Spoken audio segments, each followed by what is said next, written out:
Yeah, yeah, yeah, yeah. Living in Babylon, huh? Stay safe though, you know what I mean? Yeah, stay safe, straight up, straight up. Yeah, yeah, yeah. All my niggas with me. You know we rollin'. Yeah, yeah, yeah. Bitch, don't nothing come free. Pay me what you owe me. Yeah, yeah, yeah. All my niggas with me. You know we rollin'. Yeah, yeah, yeah. Bitch, don't nothing come free. Pay me what you owe me. Yeah, yeah, yeah. These niggas full of buffoonery. Try me, they gon' read your eulogy. Gemini, you know it's two of me. Niggas don't know what to do with me. Alien, I feel immortalized. Only protected, we fortified. Nigga, you die, play with Mordecai. Lay in the ditch if you play with Mitch.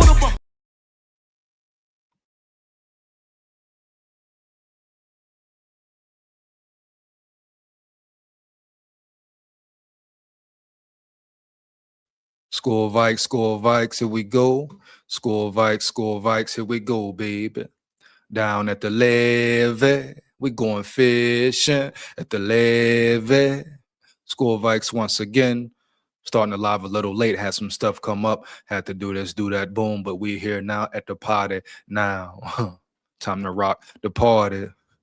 Camp news information, JJ McCarthy, Murray, of course, gonna get into it, break it down, dive into it, and all that. You understand me? Break down some camp articles, check out some videos, Justin Jefferson and Jordan Addison speak as well. But before I move into it and dive any deeper, I want to talk to JJ McCarthy right quick. Per se, hold up, who we got in the building. Shout out Minnesota Spike Grow. He was here early. Much appreciated, big dog. My brother, let's get it. He said, I say the loser is getting traded. Wentz goes to number 2. KLC ain't want that smoke if his QB choice struggles early. Interesting. Shout out Minnesota Spike Grow in the building. Here we go. What he said. Why the F is KLC calling 6-run plays in succession for JJ at practice with no pads? Wow. What's going on, Minnesota Spike Grow? Is it something fishy? I repeat, is it something fishy? That's the main question. Now, they say Murray had the better day. You see how they blew Murray up. Matter of fact, hey, McCarthy, pay attention, pay close attention. I know it ain't Hu Yang in the building. You rang Hu Yang. Huh? No Ed and Eddie tonight, Hu Yang. You hear me? No doubt. SKOL VIKES. Here we go. But I want JJ McCarthy to pay attention. Hey, JJ, my brother, you see how they blew Murray up?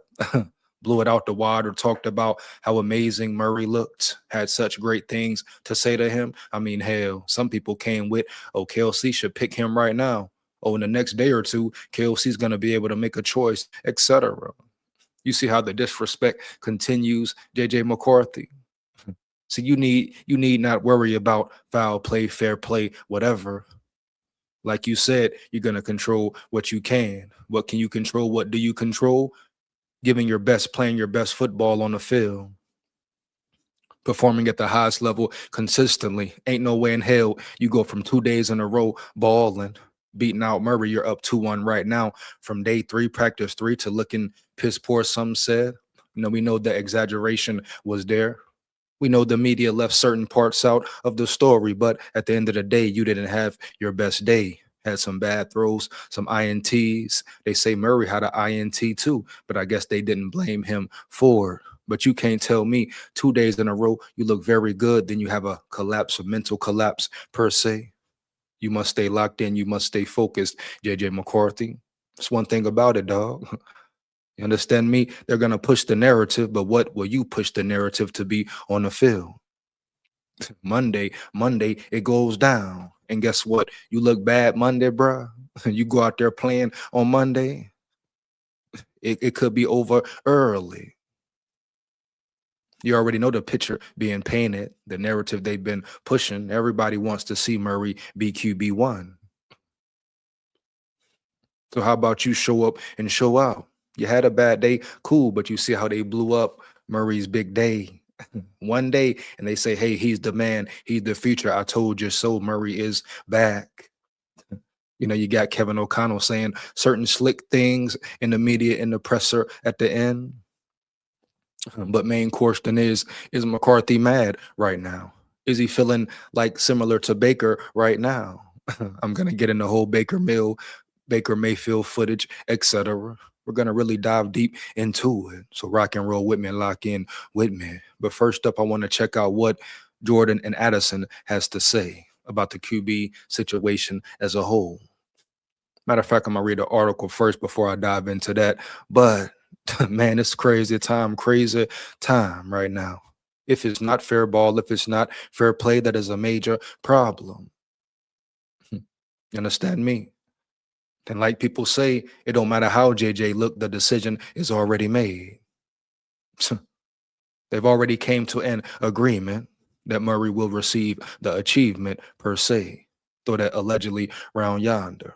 But when you got certain people start speaking, understanding what's going on, they're putting a certain facade on things. And like I say, may the best man win. If Murray's the best man, cool. But if that's not accurate, if it's not 100% full-time battle, that's cap. And at that point in time, JJ McCarthy would have every right to request a trade, want to leave, etc. Now, if he would have got beaten out fairly, if that's the case, he has no room to complain. But for 3 years now, 3 years, he has been neglected. So you question, why is he getting all the second string reps majority? What is the program KOC is running? Now, like I say, Monday, we'll tell it all. Both sides for both sides. But McCarthy needs to focus on his play, what he can control on the field, and that's it. Whether he's mad, frustrated, whatever, you got to bring it every day. And shout out to Murray for winning the day. I'm going to assume he won the day with no foul play. But, hey, it's a lot of questions. I repeat, a lot of questions around yonder for real. But shout out Murray for stepping up and playing good ball. But Monday, once again, pads on, boom. Who will shine? Who will shine? And for McCarthy right now, he can't afford to get beat badly. Oh, no way in hell. Even if Murray performs better or Monday, let's just throw the hypothetical out there, it's 2-2.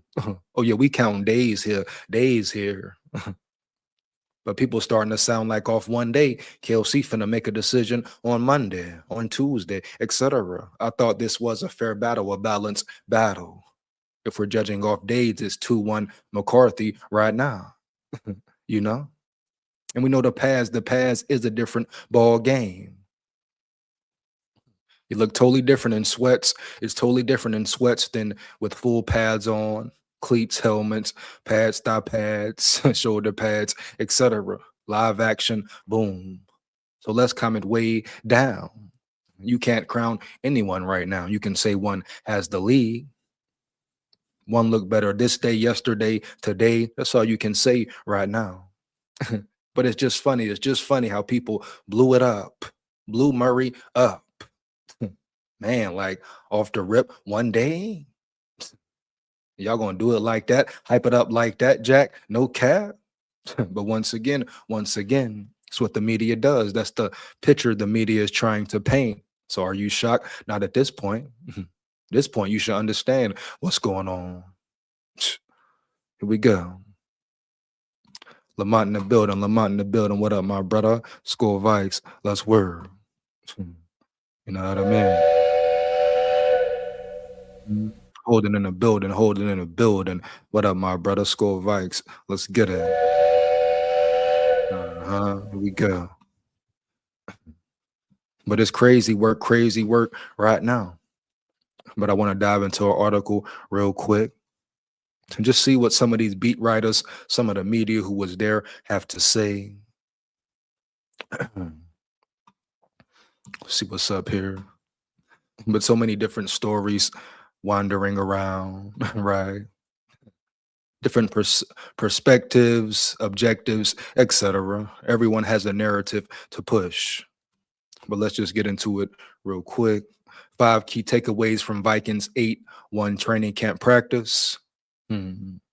Saturday's quarterback battle was not much of a fight. There's the narrative right there. Eagan, Minnesota, the Vikings kicked off their first public practice of training camp in front of a sold-out crowd on a warm Saturday afternoon at TCO Performance Center. Clearly, SKOL Nation is ready for some football. And on top of that, side note real quick, if it's a sold-out arena, sold-out stadium, performance center, everyone's there. Everyone's excited, jubilated about seeing this quarterback battle. Why the hell wouldn't KLC split the reps down the middle? I repeat, split the reps down the middle. Everyone's excited. Everybody wants to see the competition. Why not make it fair ball, fair play on day one? Or was he trying to showcase Murray, give the glory to Murray? So now the fans saying, oh, Murray looked better. The media saying, oh, he looked better. It was a landslide for one day. Are you telling me McCarthy just looked that horrific, that it was a straight landslide?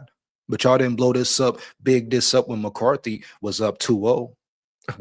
When he looked better than Murray for 2 days straight. Hell, it's only been 1 day for Murray. Can we wait till Monday to really blow it up? Blow it all out of proportion, per se? What the hell is going on around here? I'll tell you what's going on. He's been a scapegoat since day one.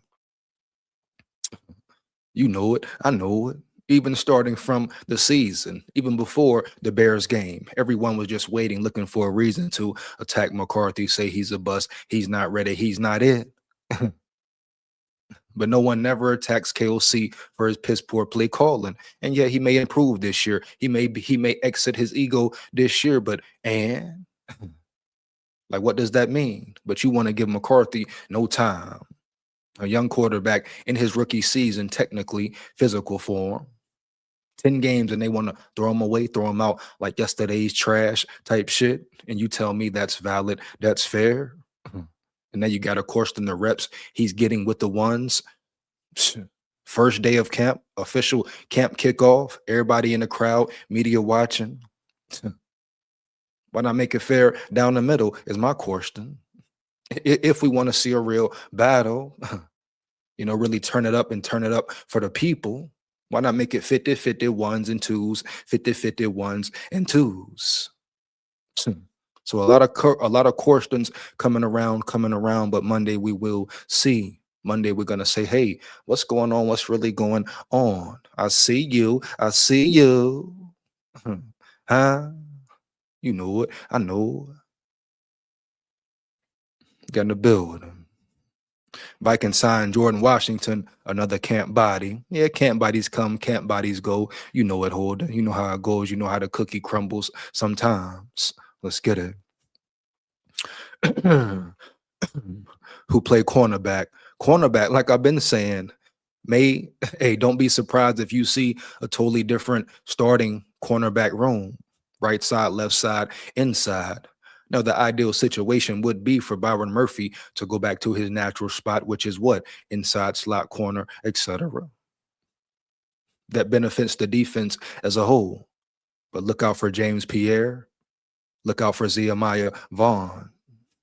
Long corner, lanky, rangy, etc. Was a UDFA rookie last year. So he's ready to turn up. He's ready to take it to the next level. How much can he continue to elevate and grow? Look out for Nudie, the White McLaughlin. What about him?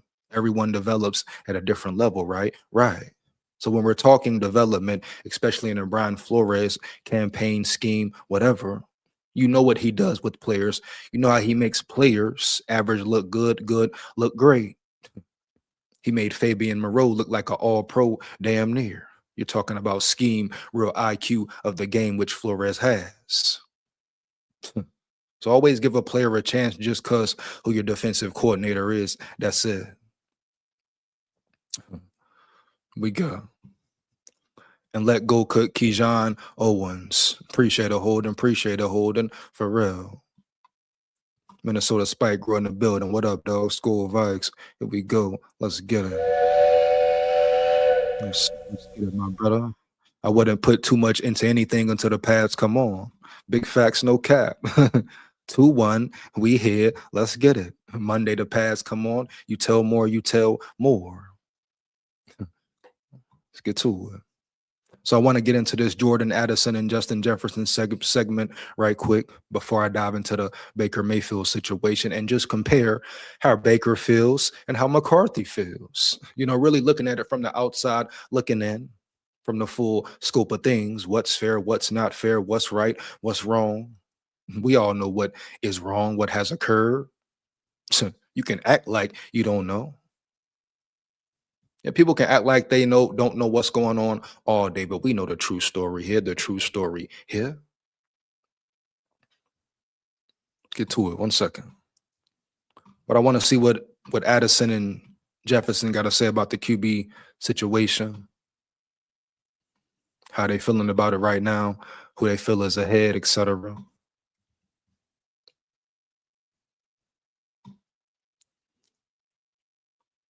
And once again, hey, shout out Kyler Murray for winning yesterday. No hate, no disdain for him, for sure. We just want to see a fair battle. We just want to see what? Fair ball, fair play. 1 second here. Did they take it down of Jordan? Oh, really? Are you kidding me here? Looks like they took it down of Swaggy Addy and Jefferson. Here we go. So I guess that's done. Unless I need to look somewhere else. Hold on.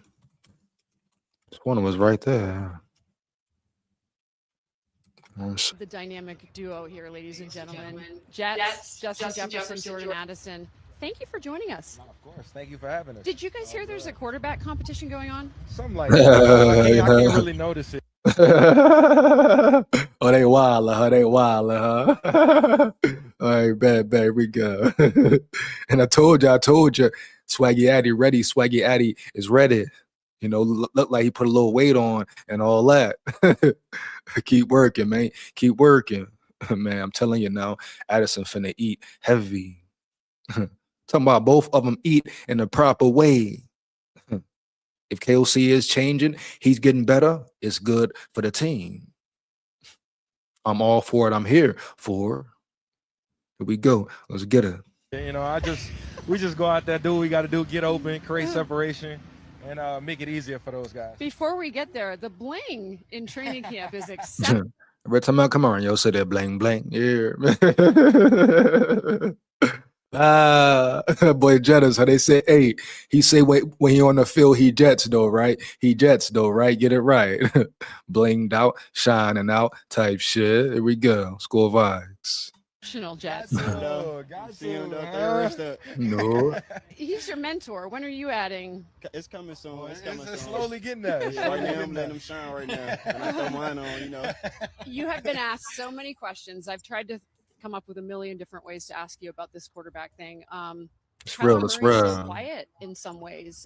What kind of a leader is he? How does he throw the football? Start with you, Justin. I feel like we're all still trying to figure that out and still trying to learn. Building that chemistry one day at a time. And shout out for them. You know, by the way, they've carried themselves through the whole situation and the whole scenario.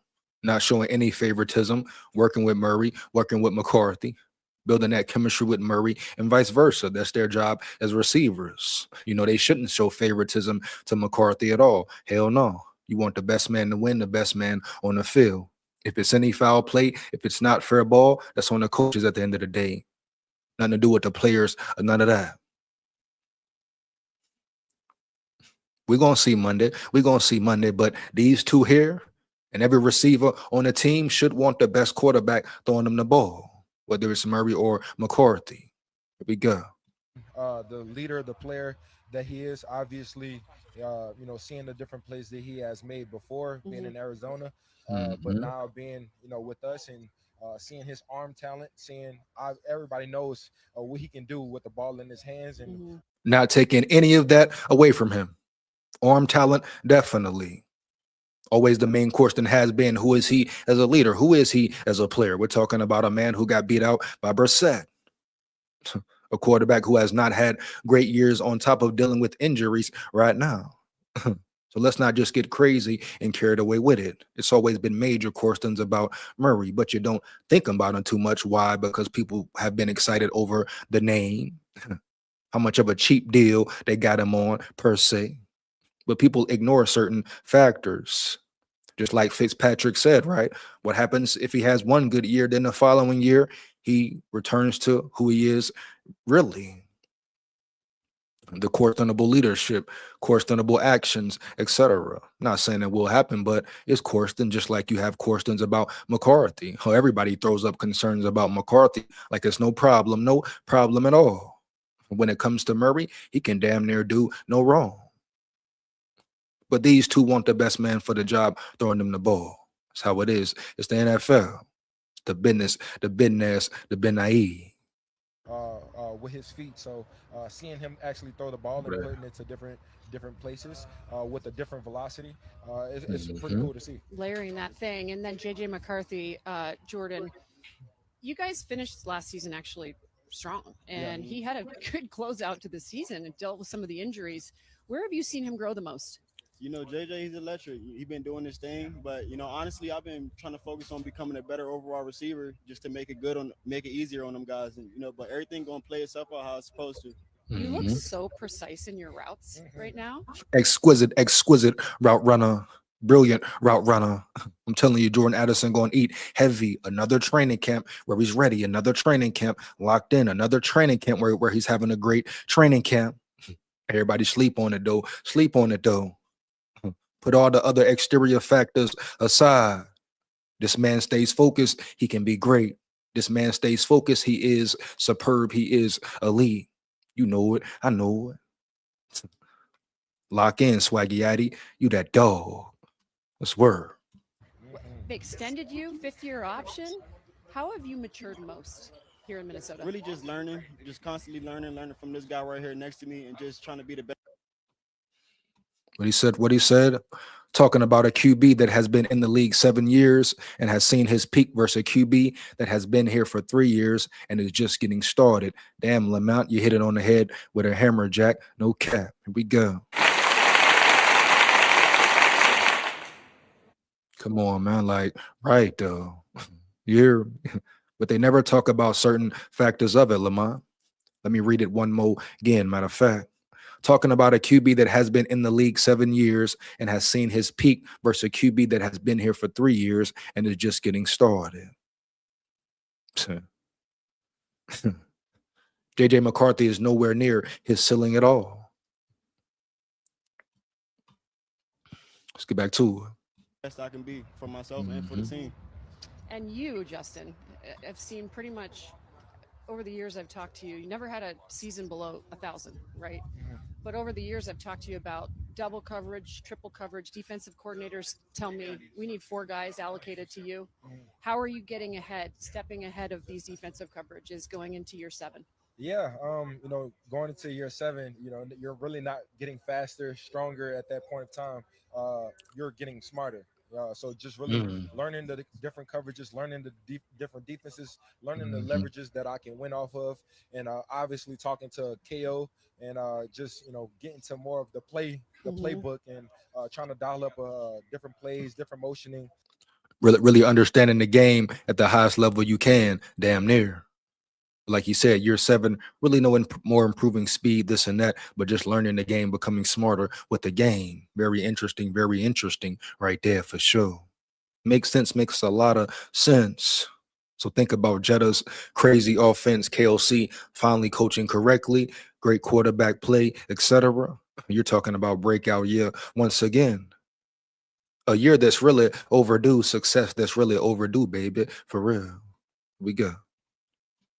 To get me off of those double teams and coverages where they feel like and they can just box me in. So, and then also I got guys like him, TJ, you know, just different. Make it easier, stretch the field, take attention off him per se.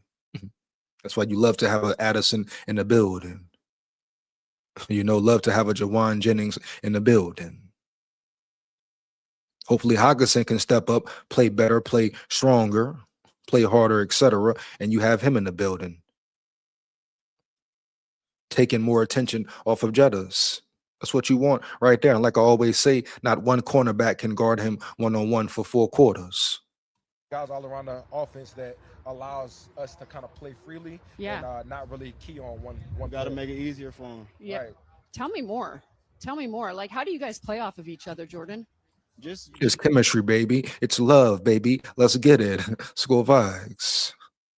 No, but them boys really been putting the work in. That's why I always say ultimately it's about wanting to see them boys win. Coaches can do whatever, GMs do whatever, bet. All right, cool. Y'all get one, bad.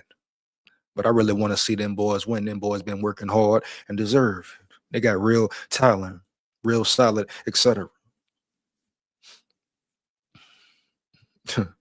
And it comes to a certain point in time, you get tired of seeing coaches not being held accountable. You get tired of seeing coaches hold this squad back. Piss poor coaching in big games, big times, big scenarios, horrible decisions up front, etc. Now it seems like things are finally changing. How interesting, the new era in the new era. But you gotta love it. We here for it. School vibes. Here we go. Let's get back to it. Making plays, just getting the energy. I watch him make a play, see him turn the crowd. What he said, he said he do for the Triple Crown like cup. Give it to him then, man. Give it to him. Huh, Lamont, you hear me? Matter of fact, where the sirens at around this bitch? What it is?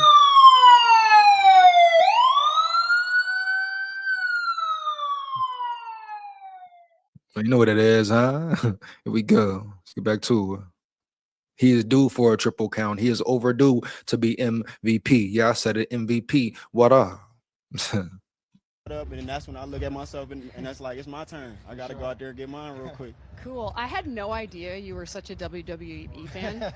Are you bringing him along? Yeah. I'm supposed to be, huh? Yes. I'm glad you said that right now. Yes, we coming. Because we was talking about that yesterday. So we got SummerSlam, Roman Reigns, our guy Seth Rollins. Oh, so they really in the mix type shit. You hear me? Here we go, man. Let's word. What are we gonna look forward to? Sure, I don't even know. Hey, I'm gonna say this. I'm gonna say this right here. This right here. Be careful. You want to get in the ring. You want to do goofy things. Hey, don't get hurt. Don't do no stupid business. Jefferson and Addison, pay attention. Pay major attention, man. Talking about WWE, cool, but don't get in that ring doing no flips and shit. Here we go. Honestly, I feel like it's always a surprise and it's always a shocker. So I'm just really excited to see it in our home stadium. Yeah. Hearing the fans, seeing the different people that come out, seeing the kids that's enjoying the true wrestling and being a fan. And I'm just ready to see a show. So that's Sunday. What kind of wrestlers would you be? Paint a little picture of each of you if you were in the ring. Like Rey Mysterio. I knew you was about to say that. Coming off the ropes. I knew you was about to say that. That boy said Rey Mysterio doing all that acrobaticals, huh? Here we go. So, yeah. Like the Rock Johnson. Okay. Just got that aura. Got that look to him. Yeah. I'm trying to see somebody get body slammed. For sure. I'm trying to see somebody do a backflip off the ropes. That's what I'm trying. Hey, babe, hit him with that stone cold stunner. You hear me? No doubt off the rip, man. School vibes. Here we go. Dirty man. Yeah. I'd be like Andre the Giant. That's my jam. Andre the Giant, Hulk Hogan. That's my jam. Okay. Rest in peace to him. Rest in peace to him. Here we go. Offensively. Oh yeah, that's definitely one of the key. Is that the key? Out the here? key, yeah, that's the key things that we're really focusing on this year. All about the ball. Yeah. Protect the ball. Protect the ball for the receivers. Catch the ball. How many balls were dropped? He know it. They know it. Inexcusable drops last year, dog. So as far as turnovers, protect the ball as a team. On those turnovers, because if you look back at the numbers, you look back at the stats, when we don't turn over that ball, we win majority of the time. So big dub. I repeat, big dub. Here we go. Just keeping that in mind and just going out there and just playing freely, not really overthinking anything, especially for the quarterbacks, not overthinking the throws, different decisions that they're making, just going out there playing freely. These are the times where you do make the turnovers, because those are the mental errors and the mental corrections that you're looking at and focusing on. When you're at your best, Justin, I'll go to you next, Jordan. When you're at your best, because you've had all these 1,000-yard seasons, what does the game look like? Offensively for you and this team? Yeah, I feel like once you get us involved early, that's kind of like the start of a flow and start of a momentum that kind of gets you into your game. Yeah, the game is about rhythm. The game is about momentum. How many times do I say it? Every time, damn near. One play can change the game. One play can give or take momentum, just like that in the span of seconds. Then you got to fight and grind and grit it out to get the momentum back, etc. But one play changes everything. So this game is about rhythm here, a rhythm game here, a chemistry game here. Period. Got to bring it all the way back to KOC. It starts with him. As a play caller, as a game manager, as a leader of men, etc. It starts with him. Really working, collaborating with Frank Smith, Wes Phillips, whoever else, all the guys, characters involved. But running the ball, tote that Taylor. Here we go. Let's get back to it. Then you start getting a little quick throws into the big extended explosive plays that you get downfield. So it's just really just all the part of the game, the tempo of the game, the game plan, and then understanding when it's that time to make the most of those opportunities. Like I always tell him, got to make the most of your opportunities because it's not many of them that you're going to get. So we talk about real game ball, live ball, only a few. You may get lucky here or there to get a turnover, get a ball bounce your way, get another chance, but opportunities come and go quickly and swiftly if we're talking about real NFL play type shit. So like you said, take advantage of each one, period. Just whenever those big opportunities, those big explosive plays do come, got to make the most of them. And quickly, Jordan, just the biggest thing you've taken away from this guy. I'll say confidence. Have that confidence, the game pretty much slows down for you, and then you just feel like nobody can stop you. For sure. Fantastic. Perfect way to end it. You guys are a dream, the dynamic duo. Thanks for joining us. Facts. Yes. Real talk, man. Dynamic duo. Here we go, man. Let's work. For real. Hold up. Now, I'm going to get into one more article before I dive into the whole Baker Mayfield situation, but I want to do a deeper dive into the battle training camp in general once again, because there's so many stories out there, but the main story is always Murray winning. Even if it's just day, the main story is what? Kyler Murray winning. Here we go. 1 second.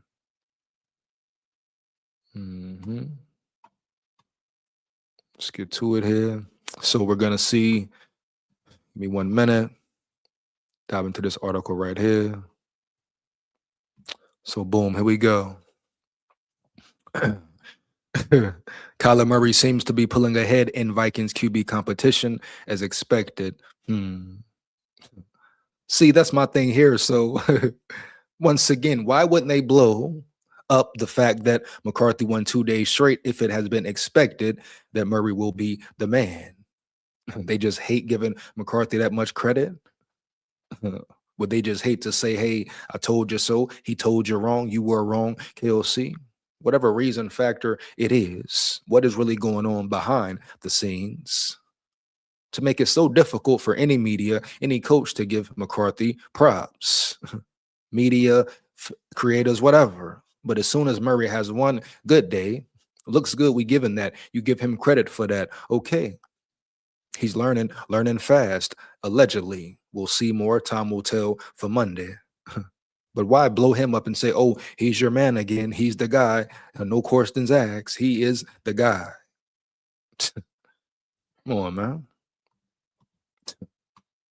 How about you not paint a certain picture? How about you not make it bigger than what it is? And technically, we talking day-by-day grades. McCarthy is up 2-1. Monday, boom, pads on. Let's get to it. We've been watching but not saying much about it. The drip of the quarterback competition in Minnesota. Much of the evidence based on completion percentages and interception can be misleading for various reasons. First, the quarterback of the starting offense will usually face the starting defense. The player running with twos will be facing the second string defense. 2, plays can be scripted for success, aimed at making the player look better by dialing up a specific play against the defense the play is designed to be. 3, it's not live football. The quarterback can't get hit. That introduces a real difference to the stress the player is feeling as the walls close in. That said, all online indications based on Saturday's practice are that Kyler Murray has begun to assert himself. Once again, assert how? So 2 days in a row, McCarthy didn't assert himself. But one day he has one good day, Murray does, and now he is asserting himself as the front runner. What? That right there sounds biased, unfair, erroneous. Come on now, here we go. Let's get back to it. Close in. Boom, boom, boom. Hold up. If it was close at first, Murray's lack of knowledge and experience in the offense was a factor. Murray's speed and elusiveness have yet to move to the forefront. That gives him a clear advantage when it's time to play. Since the threat of Murray running will keep defenses honest, which could open up passing lanes that in practice, defenses aren't going to abandon as quickly. We go. The Vikings, who passed on keeping Sam Darnold and Daniel Jones a year ago in lieu of giving McCarthy a full season as QB1, didn't sign Murray to ride the bench. If he was going to be the backup, he likely would have cast his lot with the Rams, who wanted him to be the understudy to Matthew Stafford. Consider the comments of Vikings quarterbacks coach Josh McCown regarding the extra dynamic Murray brings to the position. Once again, has this been foul play, not fair play from John? We've seen SportsCenter, the stuff that he does with his legs, so you can't discount that, McCown said. Via Jory Epstein of Yahoo Sports, we want to coach him and kind of ask him to a degree to operate in our offense and then add his touch to it within that as those plays. The game gives you those opportunities. You don't know when it's going to happen, but those plays come up. And so we're hoping that that'll be a positive for us if and when that does happen. So you got to throw the if in there because it's supposed to be a fair battle. Then you throw the when in there. Okay, when is it guaranteed that that situation will happen? Here we go. But it's coaching him as if he's just another Vikings quarterback that's in our system, learning our system, trying to grow him in our system the right way. And then again, letting his God-given ability and skill set take over when he plays. Here we go. Through all of the clips and snippets and quotes and scorecards from the first week of camp, the one thing that resonates the most for us came from an unnamed Cardinals coach who gave this candid and telling comment to Alec Lewis of The Athletic. I think you're about to see what the best version of Kyler Murray. No, run it back. I think you're about to see the best version of Kyler Murray. And I'm fucking pissed that I'm not going. He came with it, huh? He came heavy with it off the rip. And I'm fucking pissed that I'm not going to be a part of it. I'm going to be jealous when he's in a good environment. His headspace is good. And he shows people who the fuck he is. Hey, if so, applause to him, respect to him. And shout out to this dude here for speaking up for him, etc. But it just goes to show you who majority of the people want to see win. So yes, it's a competition, but it would be a surprise if Murray doesn't win it. Especially since he brings to Minnesota's offense something it hasn't had since the days of Dante Culpepper, a quarterback who is a real threat to tuck the ball and run to daylight. And it's funny, once again, one day Murray has a great day or good day. The media just paints it as he will be the starter. He should be the starter now. There's no questions. There's no questions anymore. Just crazy how that went right there, man. Real crazy. Wow. Crazy work right there. So you ask yourself, should McCarthy fill away? Is there anything on the inside going on? What's going on behind the scenes? Like I said last night, they can paint a certain picture and make something look fair, like it's a fair battle, a real competition, and it not be. Or it could be some other factors going on behind the scenes and affecting the overall scheme of it. But if KOC is this slick, this full of shit, that is a major problem for me. I'm talking about as a character, integrity, morals, principles, etc., man. No cap. Wow. Here we go. But I do want to get into this Baker Mayfield situation. I passed the question. Do you think McCarthy could pull a Baker Mayfield? Not as far as the whole scheme per se, but McCarthy has reason to be angry, allegedly.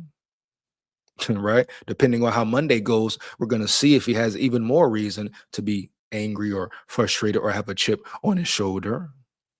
So let's just not act like McCarthy would be tripping if he demanded a trade. Wanted to try something new, he wouldn't be tripping at all. You know what I mean? But here we go. Let's get to this Baker Mayfield.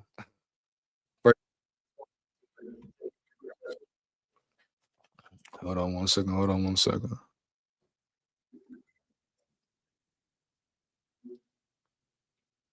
Hold up. Hold up. 1 second. 1 second. Let me get to it. Let me get to it. But Baker Mayfield is pissed.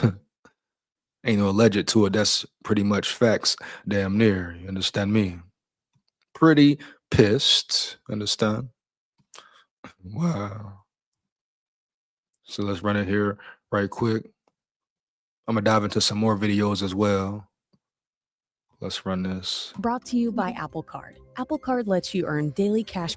If you've waited this long to take care of your franchise quarterback, if you've waited this long to take care of your franchise quarterback, if you've waited this long to take care of your franchise. Hold up. 1 second. 1 second. Get it right. Get it right. And once again, not the same situation, but very similar things going on.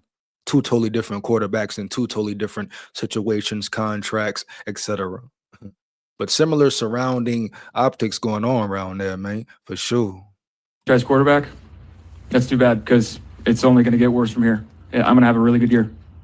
You know, to feel disrespected a little bit. And that's really the disappointing part, to feel undervalued after, you know, thinking you've earned it. See, difference is in him, from him, some may say Baker Mayfield has really earned a contract, a better contract, or to be the quarterback of the future, etc. Difference is with McCarthy. McCarthy hasn't even got a fair shake at it. And I'm talking the overall scheme of it. I'm talking development, attention, hours put in, practice hours put in, etc. Of course, we're at different levels with it. You know, Baker Mayfield solidified, proved himself, earned his paycheck, earned a deal. McCarthy working up towards that. But similar situations, once again, how would you feel if you're a quarterback 3 years in and still haven't got the right amount of development from your coach? Rumor, speculations, everybody's saying your head coach don't want you anyway, don't really rock with you at all anyway. So how would you feel if you were JJ McCarthy right now or the whole time? Especially if certain things on the inside are going on that the fans don't know nothing about, not even the media. You understand me? So McCarthy has every right once again to feel away. The question is, what route will he take? Now, this is all if, allegedly. If he goes out there and beats out Murray fairly, and KLC says, hey, I'm still going with Murray, then, man, you look at something different. Or if Monday comes and he only gets reps with the twos again, majority of the practice, what do you say? Do people keep saying it's fair ball? Like I said, opening day of camp, technically, the fans can come in and watch. Sold out show. Why not make it 50-50 balanced? Who were you trying to push that day? Who were you trying to get the fans and the media to love and endear that day, etc.? So what are going on behind the scenes? But at this point with KOC, because of how full of shit he has been in prior in the past, you got to question everything, every statement, every question, every decision right now. Here we go. Let's get back to it. This is not a poor me thing. There's a lot of other people that have it way worse off, and I think I'm a franchise quarterback. I've been told I'm a franchise quarterback. It's been said publicly from ownership down here. So if he's a franchise quarterback, why not pay him? See, once again, run it right back, bring it right back around. McCarthy situation. How many times did Kevin O'Connell say out his mouth, this is the future of our team, the future of our team? McCarthy is the guy. Now, was he just going along with Kwesi? Because some people say KLC didn't even want him. That was Kwesi's guy. But if that's the case, forget that. If you don't want the man, make it clear. Period.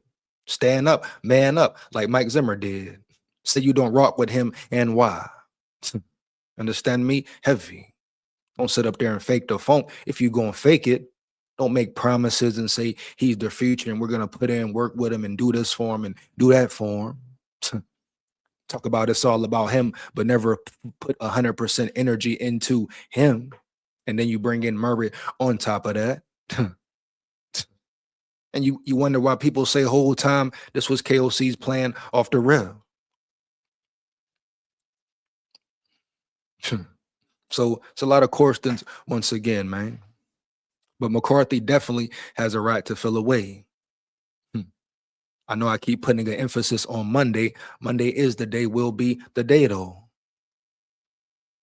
Once the pass come on, it's a different story. Once the pass come on, it should be really balanced as far as what reps will look like. Now, if it's a rotation every day amongst the ones and twos, say that. But I feel like KLC should be forced to say what type of battle is it? What type of rep scheme is it? You know, is it one day, one man goes with the ones, next day twos, and it's like that, just rolling and rolling? Or is it something different? You know it. I know it. How can he be trusted at this point? And even I said, oh, I believe him. I think it's a fair play. It's fair battle. It's fair ball. It's a real war. May the best man win. All that. But after 2 days, no, 3 days, it's a lot of questions once again. How the media took 1 day of good work from Murray and ran with it, really ran with it. Push it in your face. Oh, Murray looked great. He looked outstanding. He is the man for the job now. It's his. Oh, he's finally catching up. He's finally understanding the playbook and learning fast and this and that. And if he is, respect, shout out to him. Because people got it misconstrued as well. But if he is learning fast, if he is adapting good, kudos to him. It's a competition for a reason. May the best man win for a reason. Straight up. Yeah, we know it's Team 9 round yonder. But may the best dude be out there when it's all said and done and when the smoke clear. But let's just make sure it's fair ball, fair play. Right? Come on now. Because if not, what does it matter? If not, all this shit been a lot. On top of that, if not, like I told you before, this whole channel may change off the rip. SKOL VIKES. Here we go. Same as McCarthy, yet no one asked that question. Crazy work, bro. Sad how a coach can't develop a rookie, but can develop a washed-up veteran. Granted, he played on a dysfunctional team, but they still had weapons. Man, bro, it's never the coach, Lamont. It's never the coach, though. You hear me? McCarthy has been a scapegoat from day one. That's the main thing right there. Nobody wants to talk about that. Nobody wants to give McCarthy big props about showing out for 2 days in a row. Look how they kept it quiet that he showed improvements as far as layering the ball goes and all that other stuff. But they didn't start talking about that to what? A few days after minicamp was over. They kept it on hush mode for a minute. So I ask you once again, what is the narrative that has been painted even before Kyler Murray came in the building? Even before he was acquired, what was the narrative being pushed? You saw it even during season. Hell, all McCarthy's fault. All McCarthy's fault. People seen McCarthy get beat up, banged up versus Green Bay to the point he was concussed for 5 minutes before even leaving the damn game. And not one person said, oh, it's the O-line's fault. Oh, KLC called, plays horrible again. Oh, what did they do? It's all McCarthy. It's all McCarthy. Atlanta versus the Falcons. Beat up, sacked, 6 times, pressured all game. Come on, man. Played a whole quarter with a high ankle sprain, but they don't respect that at all. They talking about he this, he that. Some people call him soft. What? What? Huh? The same man who put on the line the last game of the season when he didn't even really have to play, but he played to get Jettas that thou ball. You know it. I know it. Put his hand on the line, career on the line as well, just to make sure, just to see his brother get 1,000. People want to question him for that.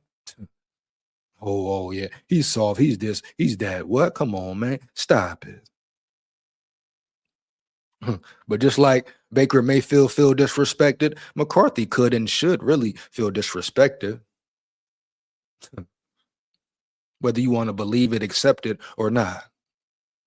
Everybody and their mama know what's going on around there. Question is, will KLC make it right? Monday, we're going to see get even more detail into it.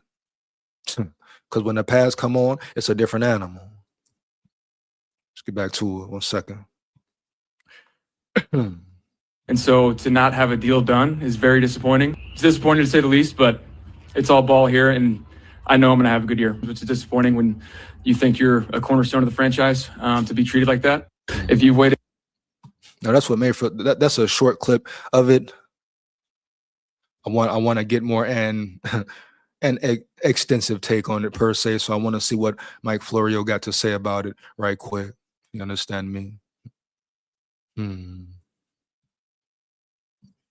let me know. Do you think Baker Mayfield has a point? Do you think McCarthy would have a point if he took a similar direction?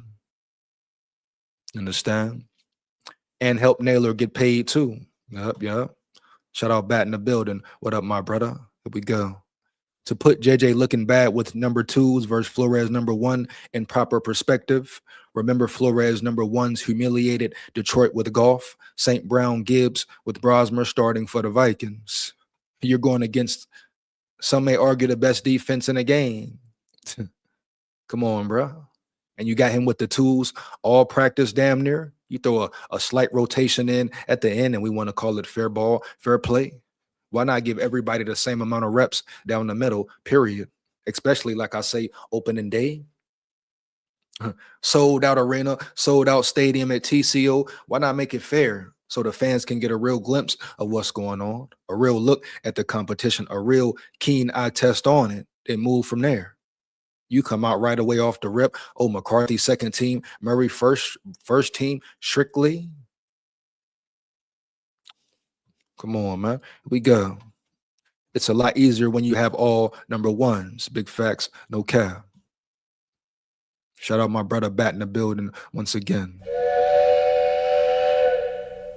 Yes, sir. So let's get into this Florio situation. Just see what it's about here. But if McCarthy were to ask for a trade,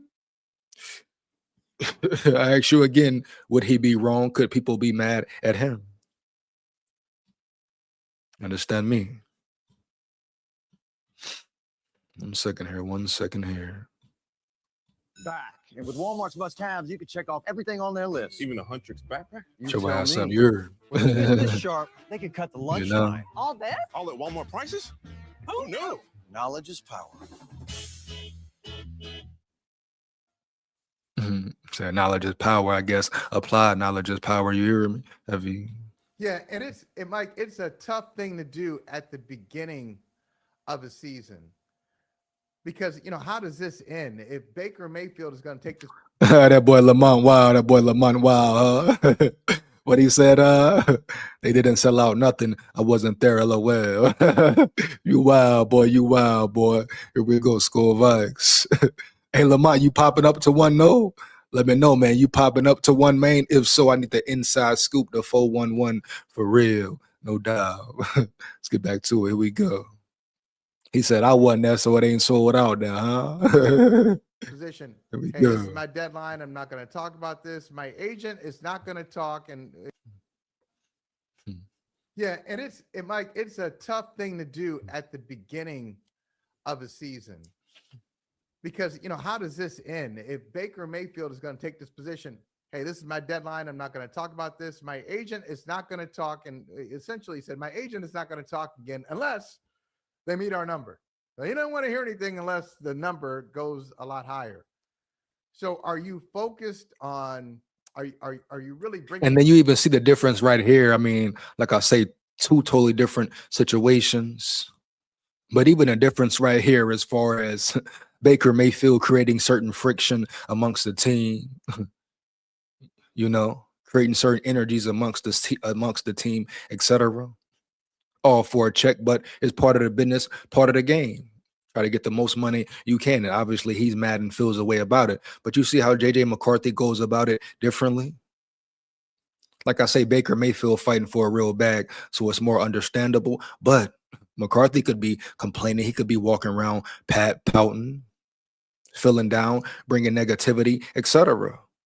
When he sit back and think about it, all aspects of it, he has a damn well right to be mad. But his energy is different. He's still being positive, still playing, still competing, even if he knows behind the scenes he has no chance to be your QB1, even if he knows already. And he's still showing up, not complaining, not crying, not pouting. What is that telling you right there? Just as far as the mentality, character goes.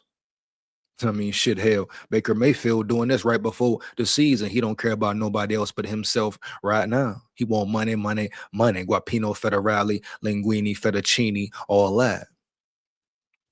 He could care less about how he's affecting his team right now, affecting the chemistry of the team right now. So you just see the difference in certain things. See how certain guys, men move. McCarthy has been moving solid, been loyal to the Vikings since day one. No questions. You never have to ask that about him. How is he going to act? Is he going to be loyal? Is he going to say this or say that? No. But the way he has been disrespected is very similar to Baker Mayfield. Two different scenarios once again, but really, really close, like as far as similarities when it comes to how they both been handled throughout their career or in these moments right now of their career. Here we go. He said, I'm trying to and bring the nephew and grandson.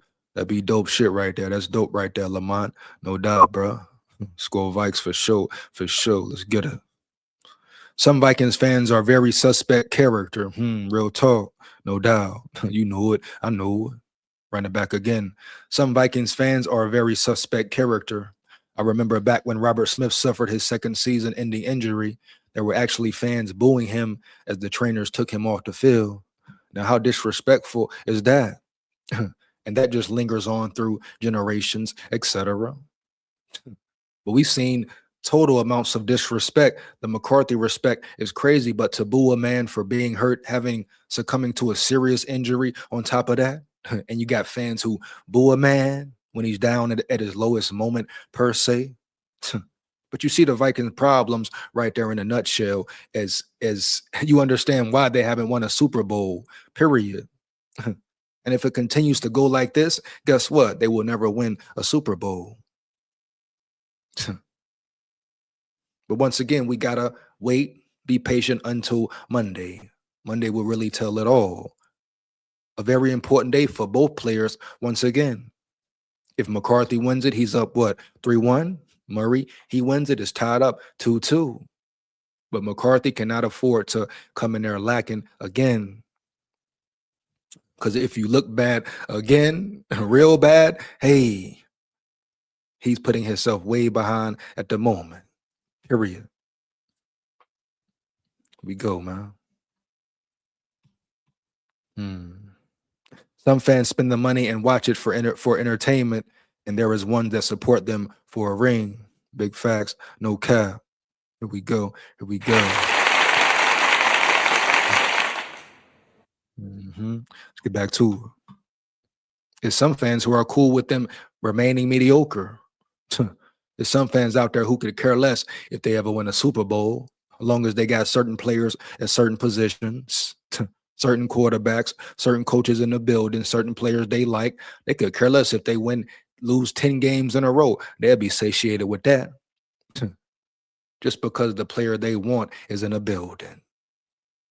right? Or just because the coach they want is running things on the field. Let's get back to it. Everybody together Here we to go. win the NFC South? Is that what the focus is? Or are you still angry about the contract? And it's just tough now. You do it at the end of the year. Well, then the Buccaneers can think about, okay, who's our next quarterback? Are we going to go into the draft? Are we looking at free agency? But really, their backup option is not greater than Baker Mayfield. So they're kind of in a tough position too. They don't want to pay him that top 10 number, which I understand, but And then you have Baker Mayfield. He's playing the game kind of dirty as well, right? He pretty much understands they have no other choice right now. What you gonna do? Bring a old veteran in there? What you gonna do? Bring in a Phillip Rivers per se? Hell to the no. So Baker Mayfield is trying to a certain extent take advantage of the situation as well, don't you know? He's sitting back like, hey, this is my opportunity, my time to be able to get the money I want. Now, would I give Baker Mayfield top 10 money? Hell no. For what? And you hear me? But if Baker Mayfield was really about the team, he could have waited to the end of the season to do this here. Yeah. If it was about being successful this year, oh, he definitely could have waited, edged it out. Understand me? Period. But to him right now, it's about the money, about the business side of it. So here we go. But once again, just shows you what type of character McCarthy has. The man ain't pouted one time. And requested a trade, went to the media. None of that. None of that, man. And if it's really certain things going on behind the scenes and he ain't speaking on it, respect him for that. 3 years, he ain't got the right work. 3 years. And 10 games, they count him out. Oh, 10 games, he's done, huh? All right, bet. Cool. Wow. What he said? I don't think KO could deal with Baker. Nah, too much spirit.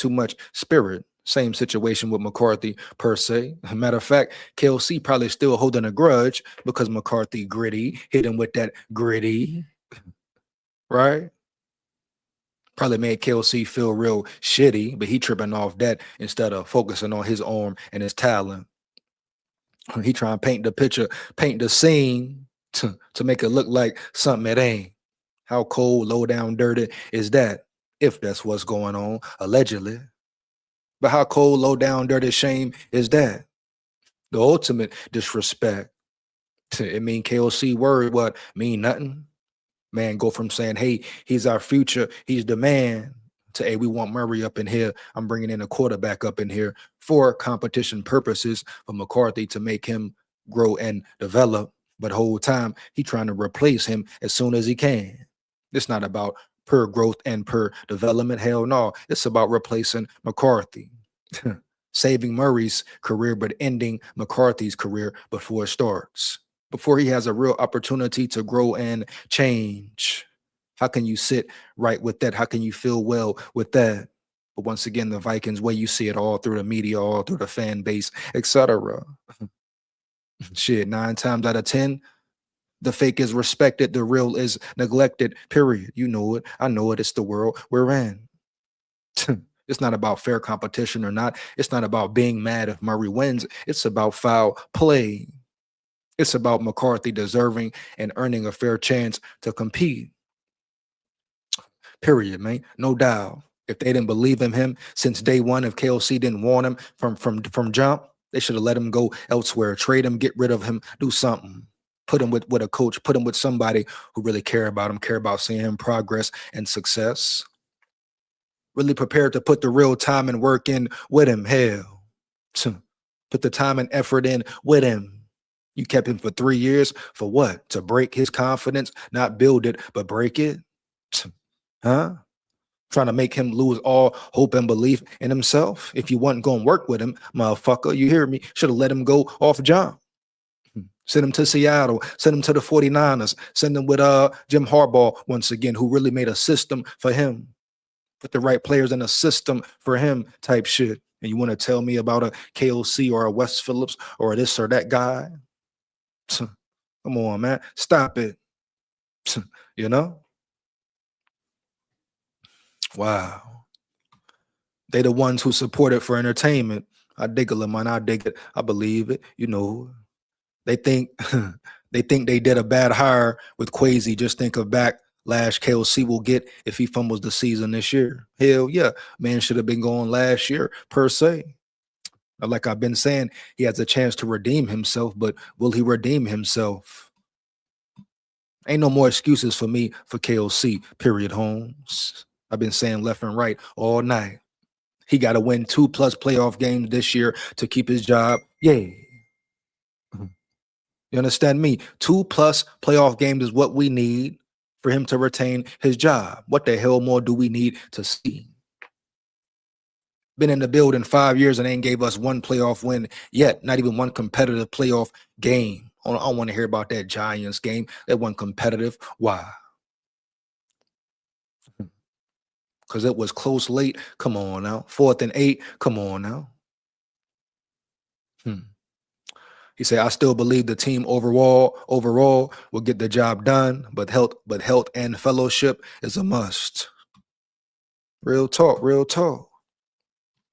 I know this may not be popular, but KO showed himself when he benched Dobbs. Not that Dobbs was great, but he basically saved us from early elimination when Kirk went down. They should have rolled him out. KOC, another player he gives up on, another young player he gives up on. Matter of fact, bad. Understand me? Heavy. The man hasn't identified a quarterback yet, developed a real young rookie yet. All veterans. Nothing wrong with it, but say that's who you are. Don't call yourself a QB whisperer if you can identify and nor develop a young rookie QB. You're not it. You're not that at all. Powerhouse in the building. Powerhouse 80 in the building. What up, dog? SKOL VIKES. Here we go. What'd he say? What you said, my brother? He said Murray is the starter. Case closed. Erroneous, wrong. If that were true, if that were honest, I would be like, bet, lock in Murray, go ball. But that's not the case, not yet. And so comment way down once again, Powerhouse. You know, where was all this energy when McCarthy beat Murray out 2 days in a row? You were quiet as a mouse. Here we go. Let's word. But shout out Powerhouse in the building again. But I got to do this to you.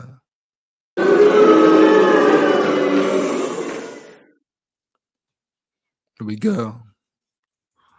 I've said it before. I'll say it again, EJ. Kyler will be number 1 QB. KFC doesn't know what they have. And as soon as we trade him, they will do it due to KFC rejection of this QB. It was never a competition. Wow. Shout out Daniel in the building where the sirens around this bitch. Matter of fact.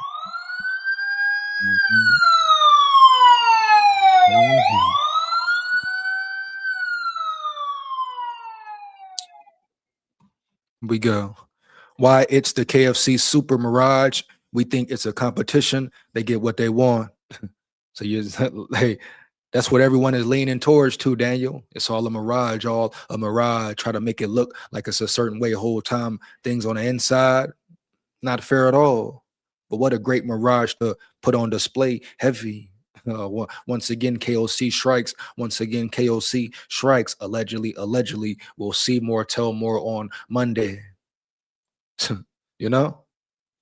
But this is real bizarre right now. How quick does it go from McCarthy doing good day 2 to McCarthy? I mean, you would think you would give McCarthy most of the reps with the one since he's performing better. Understand me? Heavy. You would think Murray will have to fight back to get to the number 1 reps or at least having majority of them again. You know, if we're talking fair ball, fair play. Or you would at least make it balanced on opening day of the fans being in the building. A sold out performance center, you don't make it fair play, fair ball. You know, on GP, why not just dip it down the middle, divvy it down the middle, 50-50 per balance. In front of the fans, it's crazy. The atmosphere is beautiful. Why not?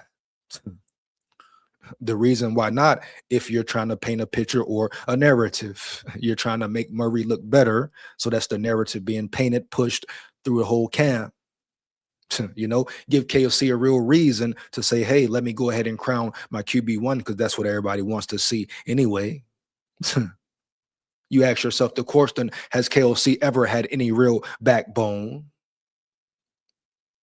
Any real backbone whatsoever since he's been in the building? He had no real backbone with Kirk Cousins. You talking about a multi-million-dollar man, you're starting QB, and you let him be off Tuesdays per request. Are you kidding me once again? The same man who let Kirk Cousins be off on Tuesdays per request. Huh? Kevin, you know it. I know it. So let's stop playing here. We know exactly what's going down here. No one wants to see KOC look bad. So they put all the blame on McCarthy. Even when he looks good, they don't say he looks good. But when he looks bad, they put an emphasis on him looking bad like a mug. Murray has one good day, and hell, he the QB1 now. He's the man now. He's the man for the job now. How ironic is that? How bizarre is that? All I'm saying is pay attention. I want the best man to win just like you. If that's Murray, that's Murray. But it's looking like real sneaky, questionable play. That's all I'm saying. Ain't nobody saying baby McCarthy or feel bad for McCarthy, but right is right, wrong is wrong. And the whole time he been in a damn building, he ain't got no real fair development, no real act right from KOC. He's been left behind in the dust, per se. All the work he put in this year, that was him reaching out to John Beck, making a trip to Cali to work with John Beck. When KOC put no effort in, no time in. None of that at all. So when has he ever really had a backbone, period? Talk to me about this. Talk to me about that. I don't give a damn if the Vikings were to go out and win a Super Bowl, per se. How did he treat McCarthy? Or was he ever held accountable for how he treated McCarthy? Huh? Period. Why don't nobody ever hold his ass accountable for nothing? But no one never wants to talk about that. They got a whole KOC up in a certain light, a certain image. Boom. Here we go. Let's get back to it. Murray is a proven commodity who has had some amazing seasons on a terrible team. McCarthy had a terrible season on a good team. Here we go again with McCarthy. And how is Murray a proven commodity? What has he proven, Powerhouse? I must tell you to expound. That ain't water.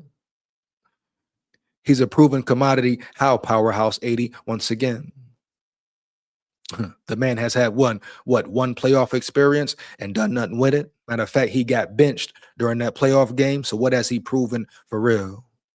Had a couple good years, 2, 3, 4 good years. Bad. Huh? And then we go, McCarthy had a terrible season on a good team. What do you mean? How good was the team? How good was your coach? The overall offense was bad. The O-line was piss poor, injured, banged up. So what do you really mean, Powerhouse? Here we go. Stop kissing Murray bum ass. He trash too. Daniel in the building. Here we go, man. Let's rock. The first overall pick who was rookie of the year. Okay, and what's your point? What you mean, bro? What you mean? We talking about year 8 now. Jefferson would have got his block knocked off on one of those long passes in a real game. Ball was underthrown, and JJ made a great adjustment. and they never think about those factors as far as real game, real life, real time, right, Bat? You know what I mean?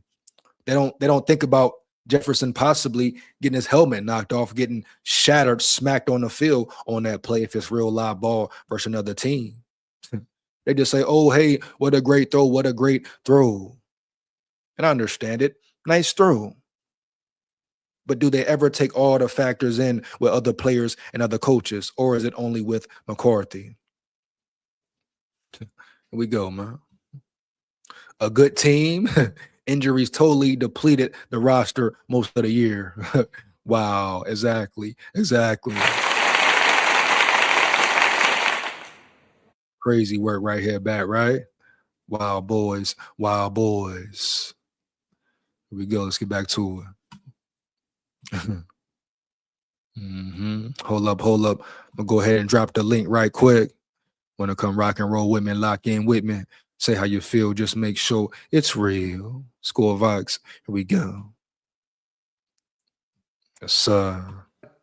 If he's gonna check out, and I'm not saying he is, but if it comes to that, if he's not really focused on what their goals are, they don't have a lot of options right now at the pretty much the beginning of August 2026, when you're starting the 2026 season in just over a month.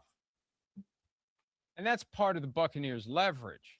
If Baker Mayfield would exercise his ability to walk away after this season, they're going to have to scramble to replace him. It's not like they have somebody in-house that they're developing that could slip in as the starter next year. There's no starter in waiting. Mayfield's the guy, and they wanted to keep Mayfield. And they originally had him on a one-year deal. And I think the reason why there's a perception that they've lowballed him is because they feel confident that they can.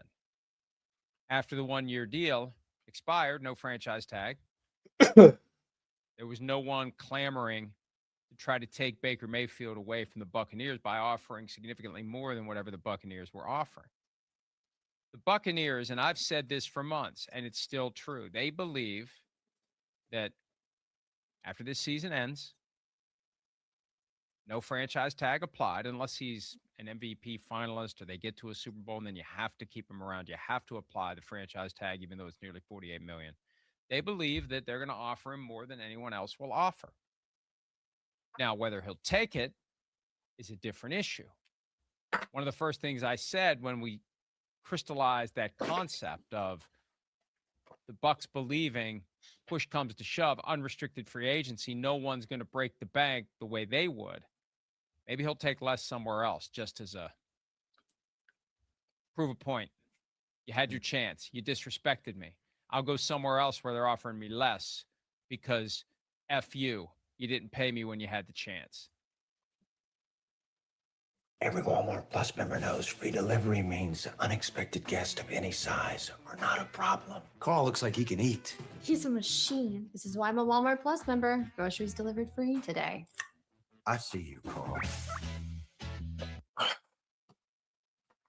Yeah, I just don't see that.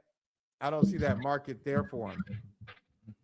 And that's probably First of all, no way in hell Baker Mayfield is getting top 10 money. He's not a top 10 quarterback.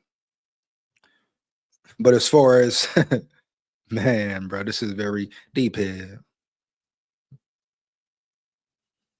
Baker Mayfield could really care nothing about the team at all. He cares about his guapino, his money right now. The way McCarthy has carried himself, even if you even compare these two situations, the way McCarthy has carried himself as a teammate, as a man, as a player, etc., shows you 10 times again about his character, about his morals, principles, and integrity. What really matters to him most as well. You know? Baker's like, forget everything at all costs. I want my bread and I want it right now. I don't care about the season, what we got, who we got, what talent we may have. I don't care. I want my bread. And looking at it from a different angle, that's the way of the business, way of the game. You get your bread while you can. Kirk Cousins got over the Vikings for what, 6 years? Got over other teams as overall, what, 8+ years, getting over big contracts, wealthy numbers of money, heavy, getting away with Purdy murder, damn near. But Baker Maker is playing the game. He's playing the game. Coaches play the game, GMs play the game, owners play the game as well. So who can you really get mad at? But McCarthy could have been playing the game. As soon as he peeped what was going on, he could have played the game. Hey, I want up out of here. I want to be traded right now. And no one could have been mad at him for that. and you look at it more and more, dive into it more and more, what's going on right now. Now you really have to wait to Monday to make a real justified judgment. But the speculations, the rumors, the accounted events with family, etc., you ask yourself, what is really going on? Because how can you take a man who's performed well, very well, the past 2 days, and then third practice, you only insert him in with the twos majority of the time? Does that not sound suspect? Does that not sound like you were trying to build a different player up with a different name up? Because if you earn first team reps, why not get first team reps? Just simple questions that must be asked. Because there's people out there who believe that Murray was crowned the starter coming in. No matter how KLC has made it look, promises he's made, how the competition will go, whatever. It's media out there who feels like this was the plan whole time. And I've been sitting here trying to give KLC the benefit of the doubt, even though he's been full of shit damn near since day one. But I said, hey, the man's going about it the right way. Everything he said that would happen has happened. But now, has it really happened at all? But once again, we will see Monday. Wow. We go. I trade Murray and KFC right now. Both bums. You know they ain't doing that. You know they ain't doing that, Daniel. That's not realistic at all, my brother. Let's get it. Don't hand me that garbage about injured lines. Manning, Burrow, or Wilson in 2015. All lines depleted, but they still put up great numbers. They weren't rookie NFL quarterbacks in their first year in the physical form powerhouse. So let's talk about that right there. You want to bring up Russell Wilson. Who else you said? Manning, all them. Burrow. They weren't NFL rookies. They had experience. They had real work and development. A fair amount of time spent with them before they were thrown into the fire. So what are you telling me right here? You're taking a quarterback in JJ McCarthy, bad O-line play on top of bad coaching. What does that equate to? Powerhouse, you don't even believe what you said right then and there. I guarantee it. You JT, you just talking. You JT, you just talking, fool. But it's all good. It's all good. It's all right. The ultimate goal is what? The Vikings winning their Super Bowl. But don't be so far up Kyler Murray's ass, or so far up KOC's ass, or whose ever ass you are up, all up in the crack, no cap, that you can't see the real picture being painted, the real agenda. It's been happening since day one. Oh, you just don't want to see it. You just don't want to accept it. Here we go. Wasn't Darisaw injured? Kelly O'Neill Addison suspended. Cashman, Van Ginkel, Harry missed a couple of games. Of course, dog. Eli Manning had some awful lines and won 2 Super Bowls. Actually, the Giants' trench play was amazing. What are we talking about? Powerhouse. Murray isn't any of those guys. He's more of a middle of the pack guy. He can get you a wild card loss, possibly.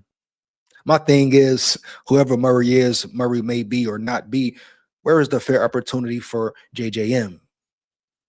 I don't care who Murray is, period, whether he's better or not. The whole point, whole moral of the story is why could McCarthy be mad and react how he wants to react?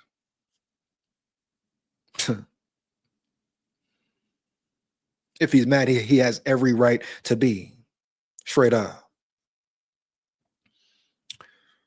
We don't have anything close to an Eli. You really don't know ball. It's getting real out here, man. And Eli Manning had a great coach that was well balanced with the run and pass game. There you go. There you go. So the question is, why has the development been missing for so long? Why was JJ stuck with the tools for the majority of practice on opening day, period? If it's really about not pushing a narrative, pushing a player to the forefront, why didn't both players get a balanced amount of reps on opening day for the fans to see? That's the main concern right there. Did KLC know what he was doing, what he's trying to accomplish in that sneaky move? Could you go back and look about it and think about it? It makes no sense. A great opportunity for it to be a fair observation, to make a fair decision on who had the better day once again, and you give Murray all first team, first string reps. Why? How could you do that? Right?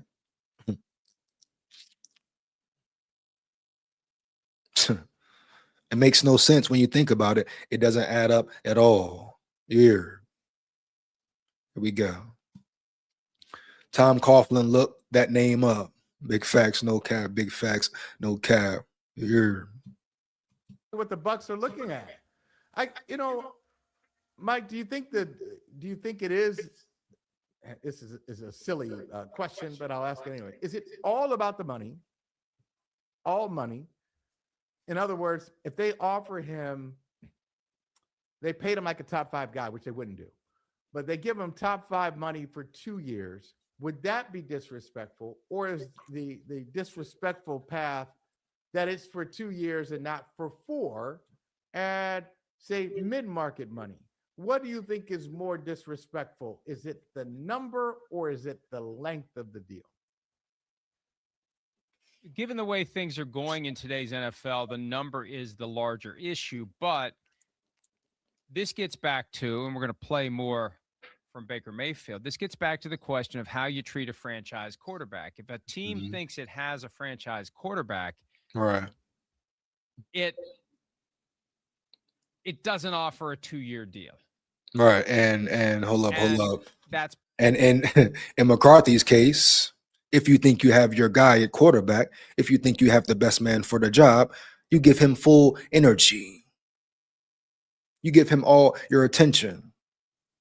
You really put him in the best position to win. You build a system for him. You don't reach for another quarterback because you're ready to give up already. You don't assume for a whole year he's ready for the season and not really work on his technique, his footwork, etc. If he is the future, your franchise quarterback, like KOC said so many times, but everybody forgets that. Oh, I know it. And now everybody forgot. They forgot. No, go check the track record. Heavy. So you call your quarterback a quarterback the future for your franchise?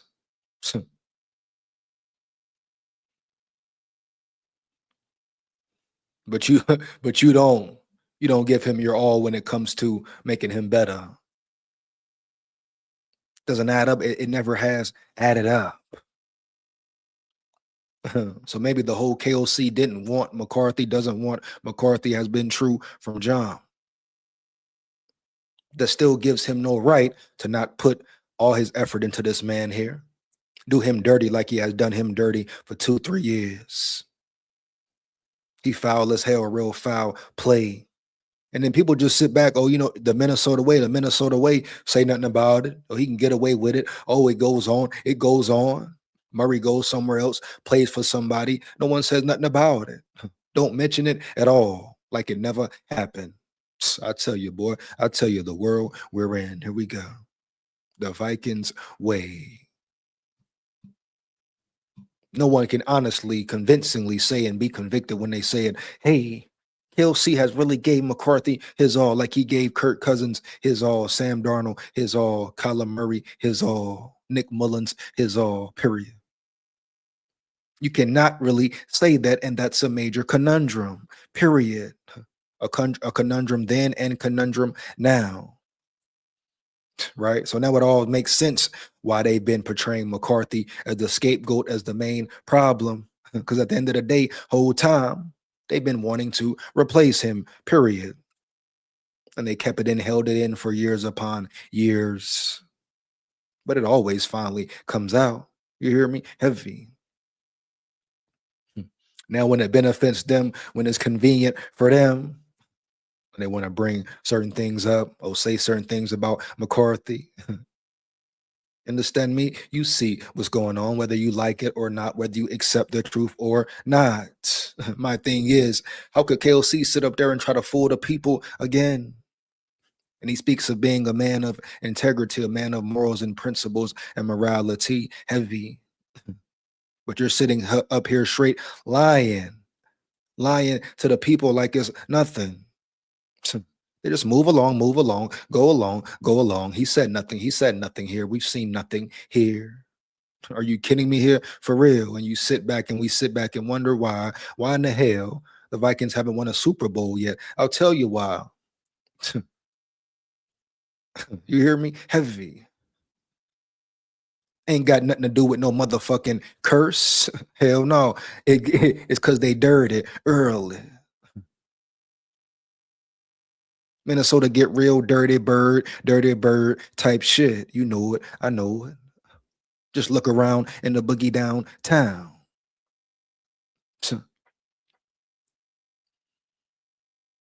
They gave all this bread to Kirk Cousins, a low down, dirty shame type dude who put on a great disguise, a great act, and didn't practice on Tuesdays. They gave him all this damn money.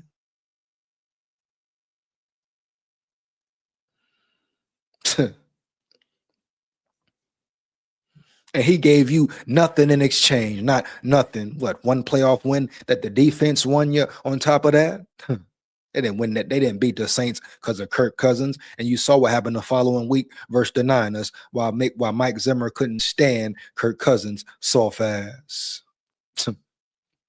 But y'all rallied behind him, gave him credit for 6 years, and he ain't do nothing but collect checks.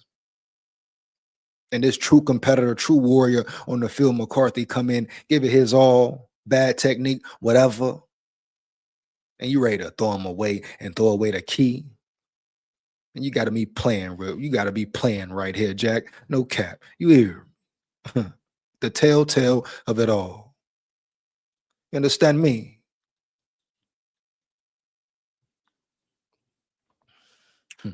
Wow. We don't run the ball. It's a problem. But yet they compare QBs and had the option of knowing they can count on the run game. Wow. The thing is, when you establish the run and don't turn the ball over and don't get down a couple scores, otherwise they know you passing. We go. Utilize the jet sweep more or even the wide receiver screen. KLC dial it up this year. That's the question right there, Lamont. Can he dial it up? Can he redeem himself this year? You are correct, Daniel. We do not run it enough. Why run play action if there's no run threat? How many times have you seen a play action that if the QB handed off, the Red Sea parted? Bat coming in hot again. Here we go. Guys, I'm sick of the doom. What he said here. Guys, I'm sick of the damn same old Vikings predictable offense from KOC.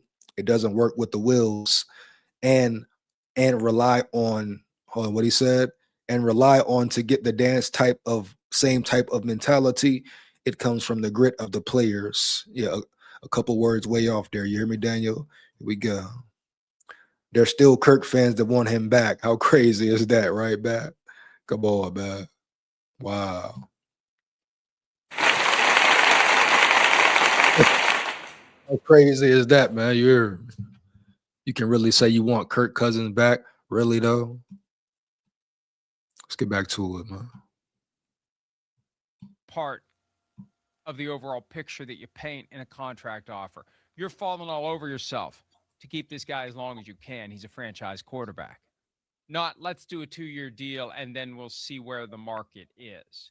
Because, look, the team has the ability to tear the deal up anytime they want. That's why I'm kind of confused about him being upset with the 2-year deal. Now, if it's fully guaranteed for 3, 4, 5 years, not that anyone's going to do a 5-year fully guaranteed quarterback contract again after Deshaun Watson, but there is a point where, like, it doesn't matter what the duration is, because if they get to the point where they're done, and they tear it up and they move on. That's one of the powers that the team has that the player doesn't have. But as promised, here's Mayfield on this question of whether he considers himself a franchise quarterback, because in his mind, if I'm a franchise quarterback, you got to treat me like one. And I believe I am one. Here he is. I can sit here and look at other quarterbacks and peers and evaluate myself based on that and put myself in certain categories that I deserve to be compensated for that. And I think I'm a franchise quarterback. I've been told I'm a franchise quarterback. It's been said publicly from ownership down here. And so and everything he just said, just in a different form and text, McCarthy can say the same thing, evidently. He can say, I was told I was a franchise quarterback. I was told I would get full per development, a real chance, a fair chance. And it's very interesting. You remember, you remember very vividly when McCarthy said, I just want a fair chance at this thing. You have to ask yourself the question, has he gotten a fair chance yet? Here we go. So all the things Baker Mayfield is saying, McCarthy could say just in a different way, different context. But all the questions are there.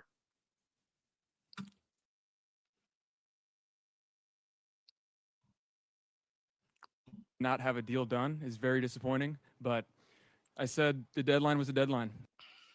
Back to school is back, and with Walmart's And he is check off everything on their list. He is standing firm. Baker Mayfield is standing really firm in his stance. He said, I said the deadline is the deadline. So he's telling you right there, he could care less about a season, about a team, about a quarterback, about a nothing.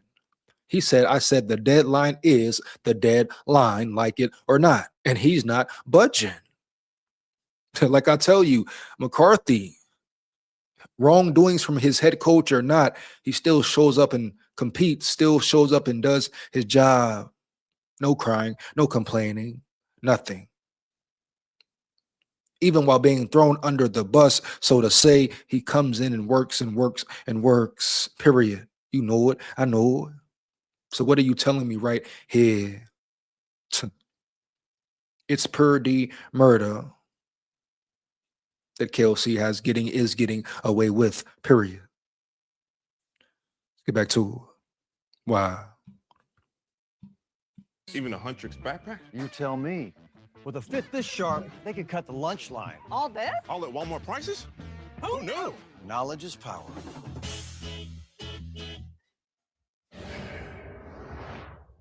The deadline was the deadline, and this is the stubborn Baker Mayfield. Feisty, stubborn. I told you what I wanted. Now, this gets back. Hold up, man. Who we talking? What he said, hold up. What he said, let me enlarge this right quick. What he said, though, here we go. Daniel, you wildin'. No doubt. You wildin', bro. You hear me? Boy, hey, I will take anybody over Kirk Cousins. I repeat, Daniel, I will take anybody over Kirk Cousins. You talk about Murray or Cousins, what? Ain't no question about nothing. But I'm taking Nick Mullins over Kirk Cousins on GP just because I don't rock with him at all. A fraud character, a fraud being, etc. He robbed the Vikings for years, got over for years, and gave the fans, the team nothing but lies, and he don't want to practice on Tuesday type shit. I'm taking anybody over Kirk Cousins, especially Murray. I don't care who you want to name, Jaron Hall, Josh Dobbs, whoever. I'm taking everybody over Kirk on GP, straight up. Right? He stands for nothing but money, period.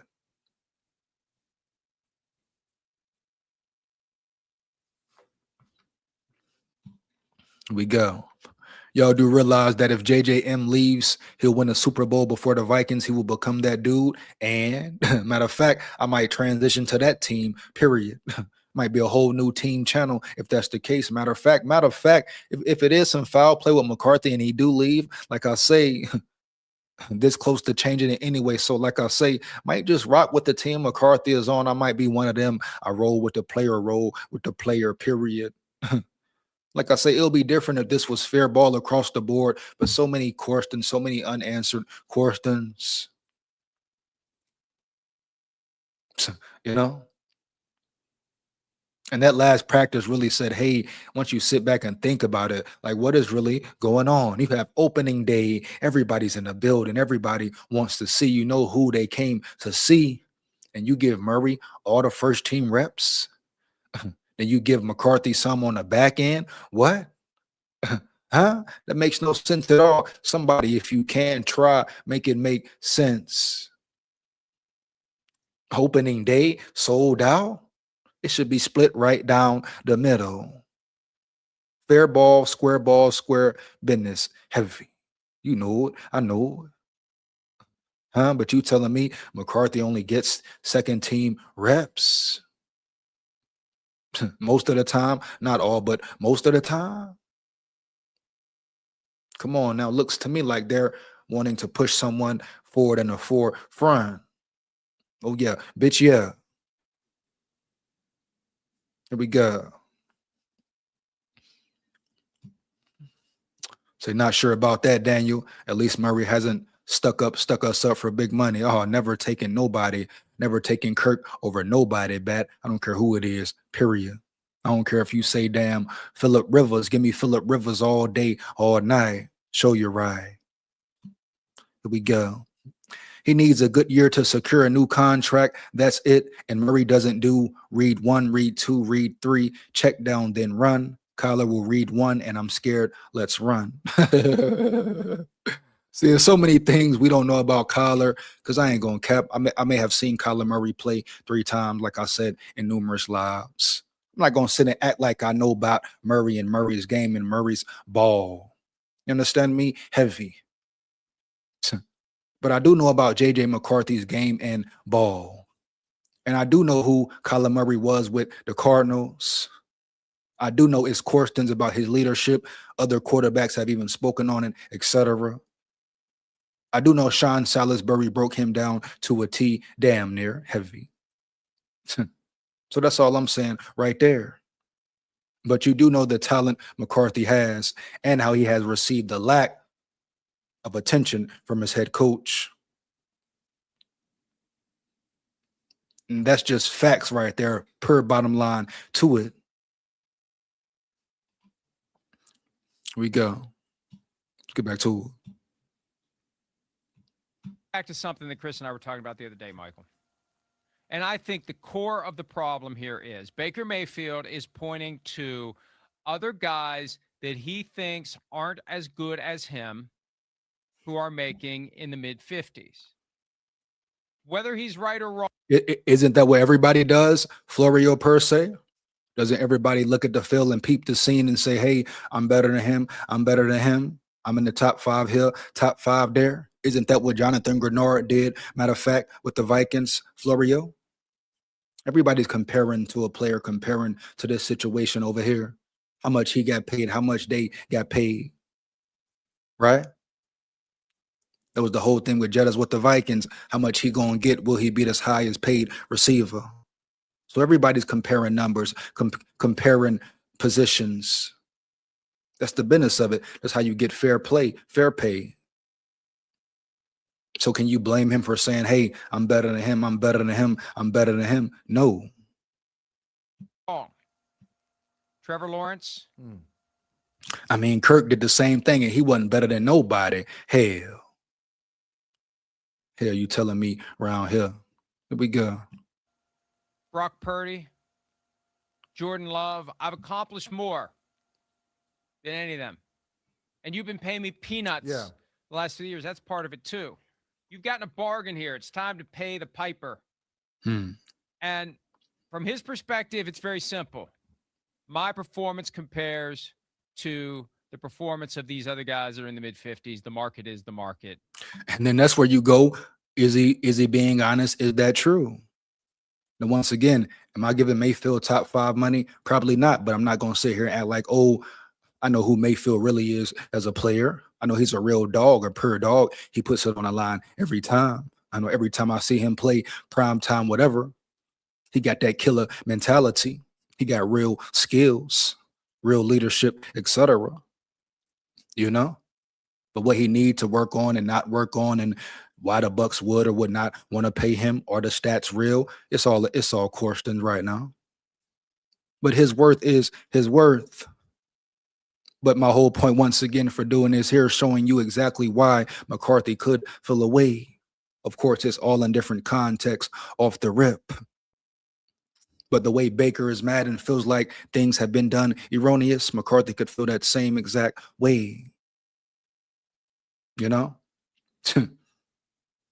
But he handled himself totally different than Baker Mayfield has handled himself. And I know it's talking about money on the line, reputation on the line, real multi-million contract deals. He's trying to set him up. He's trying to set himself up for life.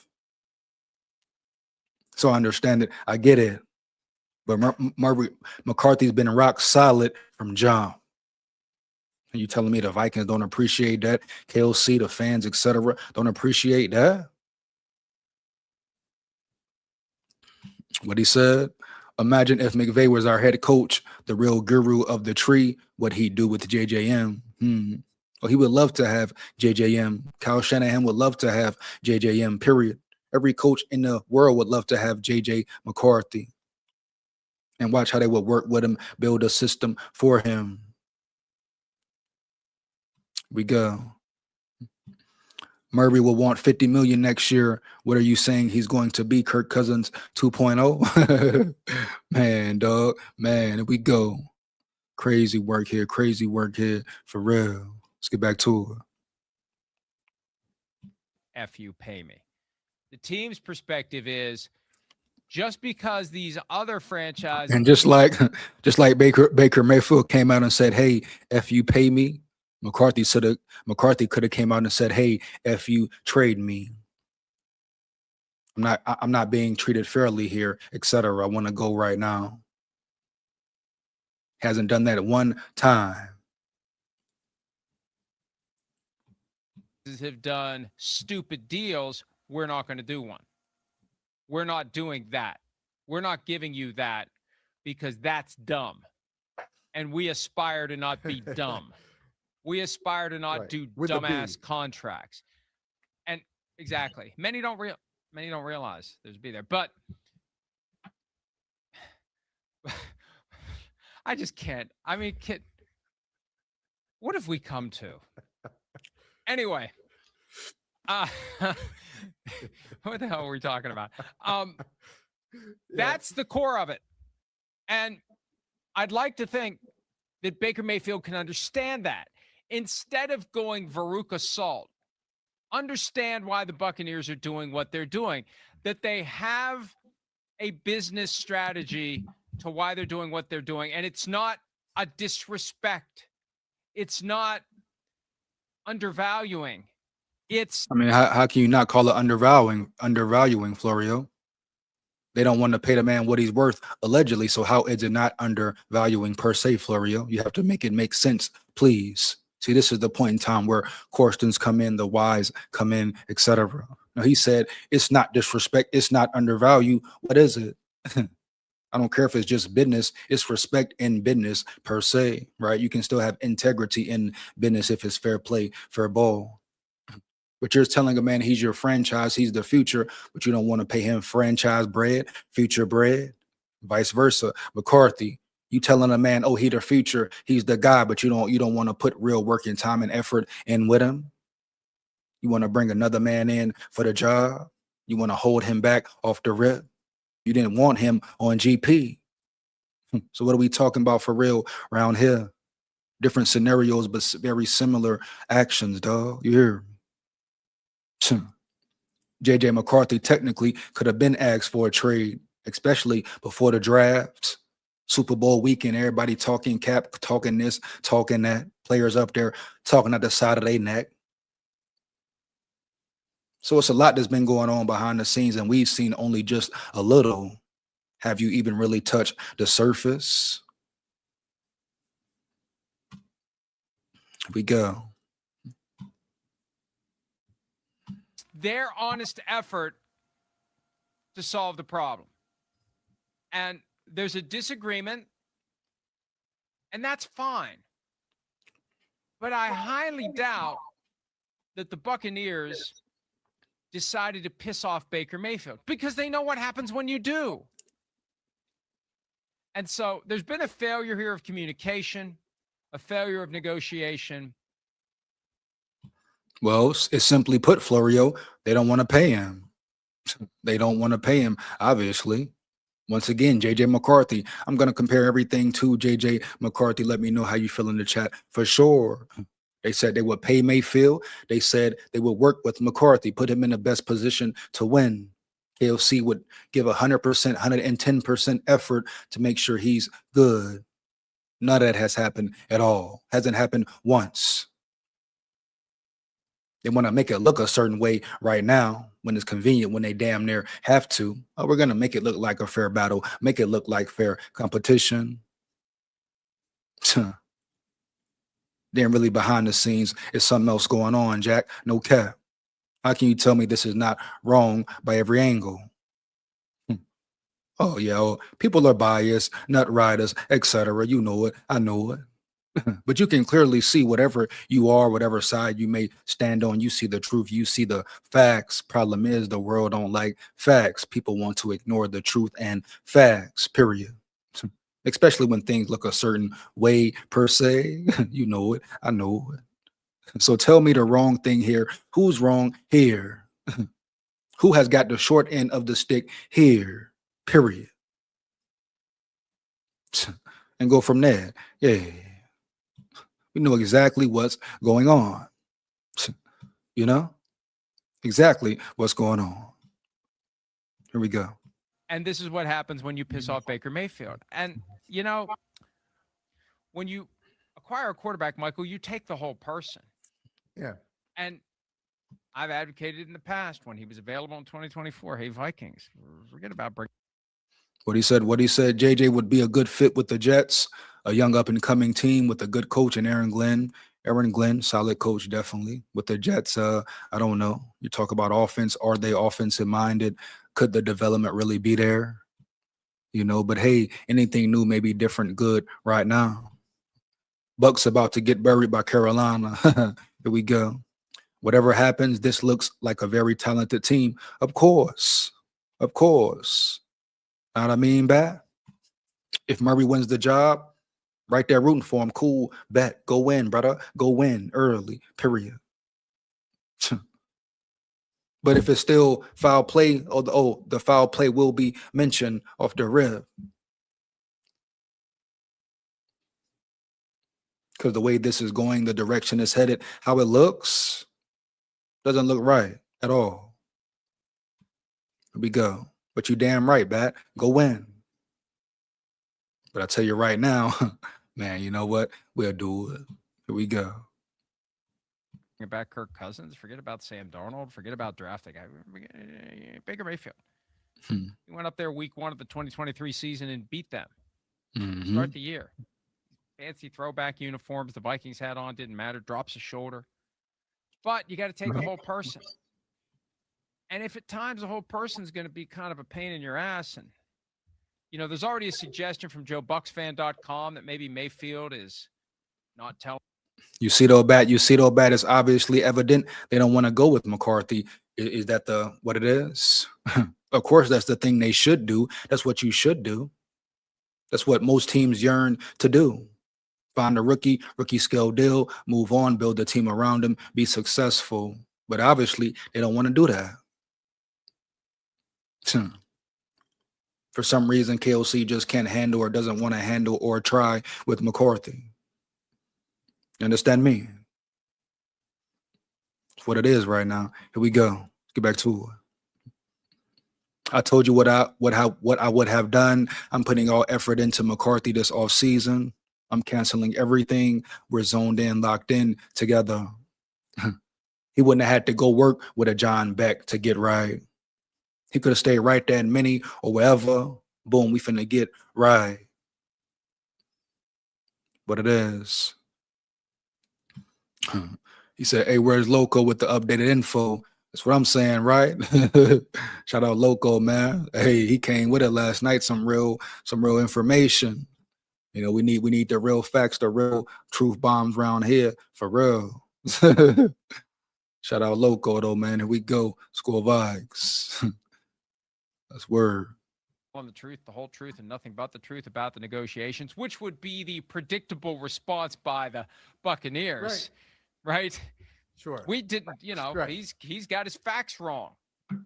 And is he so passionate and so determined and so just good old-fashioned hard-headed that he'll skew in his own mind what he thinks the facts is, up to including the fact that there's no B on the end of dumb? I mean, you can convince yourself of anything if you want to. So it's unfortunate, but this is part of what you get when you have Baker Mayfield. And you got to take the good with the not good. And it's not good that he went public yesterday and just kind of vomited all this information out there, both on and off the record. His camp did to ESPN, because it just creates just kind of an ugly vibe. Hi, it's Mike Florio. And bruh, like what Bat said, this does seem like it's a personal clash between JJ and KO. I mean, break it down, really look at it from a real view, not a biased view, not a favoritism view, or none of that. Really think about it right deep down. Everybody talked about how disrespectful, how JJ McCarthy went against the grain, doing the gritty. KLC told him not to do the gritty. It was even statements out there. KLC said, hey, just calm down, calm the aggression down. So it's a lot of problems KLC had with McCarthy, or has with McCarthy. Shit, I mean, shit, it's news coming out that he didn't want him in the first place. That was Quasi's man, Quasi's guy, straight up. So you're looking at it from that point of view, it all makes sense now. Come on now, for real. But there's definitely something there, something KLC is pissed off, still holding a grudge about, a gritty, whatever. Something there for real. But I always said he can't handle his spirit, his energy, etc. McCarthy deserves real-time attention put in with him. Not just, hey, go get your own work, your own trainer, go get right by yourself. He didn't deserve that. KLC should have put in work with him. Period. You hear? Heavy. This shit been crooked since Jump Street, damn near. You know it. I know. See what's up Monday, see what happens Monday. No doubt. Get to it. Now I want to tap into some more interviews of the players. I left some out last night. Dominique Orange speaks. I want to break that down right quick. Dominique Orange could be a real factor. 1 second here, man. But that was just my main goal, to show you. You see how Baker Mayfield is feeling. McCarthy could feel the same way. No different numbers to it, different this and that, of course, different factors weigh in. But McCarthy has the right to feel a real way. Period. Here we go, man. 1 second here, 1 second here. Shout out Jake Golday. Side note, shout out Jake Golday. The boy's real versatile. The boy can really ball. Brian Flores written all over it. Here we go. I think KO is upset with JJ because of what happened with Sam, and KO probably stood up for JJ taking over, and he became pissed over the gritty and attention brought on the team, which could expose him. At the end of the day, like I always said, right, Bat, hey, don't try and change the man, make him a better man, period. Make JJ McCarthy a better man, straight up. He has not tried to do that at all. You can tell, hell, you ignore a player for a whole year, a whole 6 months. OTAs ignored, minicamp ignoring things. You didn't see these problems coming to fruition. You didn't see this horrible footwork, KLC. You didn't see this horrible inaccuracy sometimes, KLC. This determination to throw the ball extra hard every time, KLC. You didn't see none of that during OTAs mini camps last year. Really? What the hell were you looking at? What the hell were you observing? You chomp, huh? Heavy. How could you not identify problems in your franchise, alleged franchise quarterback, as you love to say? That's all I want to know. Everybody want to talk about the competition and how KLC is so great and Murray this and that. Somebody answer the question to the real facts, then roam from there. Period. You know? What he said? What he said? Explain this. May, Williams, Knicks, Daniels, Shu, etc. 0. All rookies who excelled in their first year statistically. Who excelled statistically anyway? Didn't Drake May struggle? Didn't Williams struggle? They were talking about Williams is a bust, right? Matter of fact, how he couldn't read the field, how he was inaccurate, this and that. What are we talking about here for real? Period. And I asked you the question, Powerhouse, did you watch JJ McCarthy's last 6 games of the season? Did you watch at all?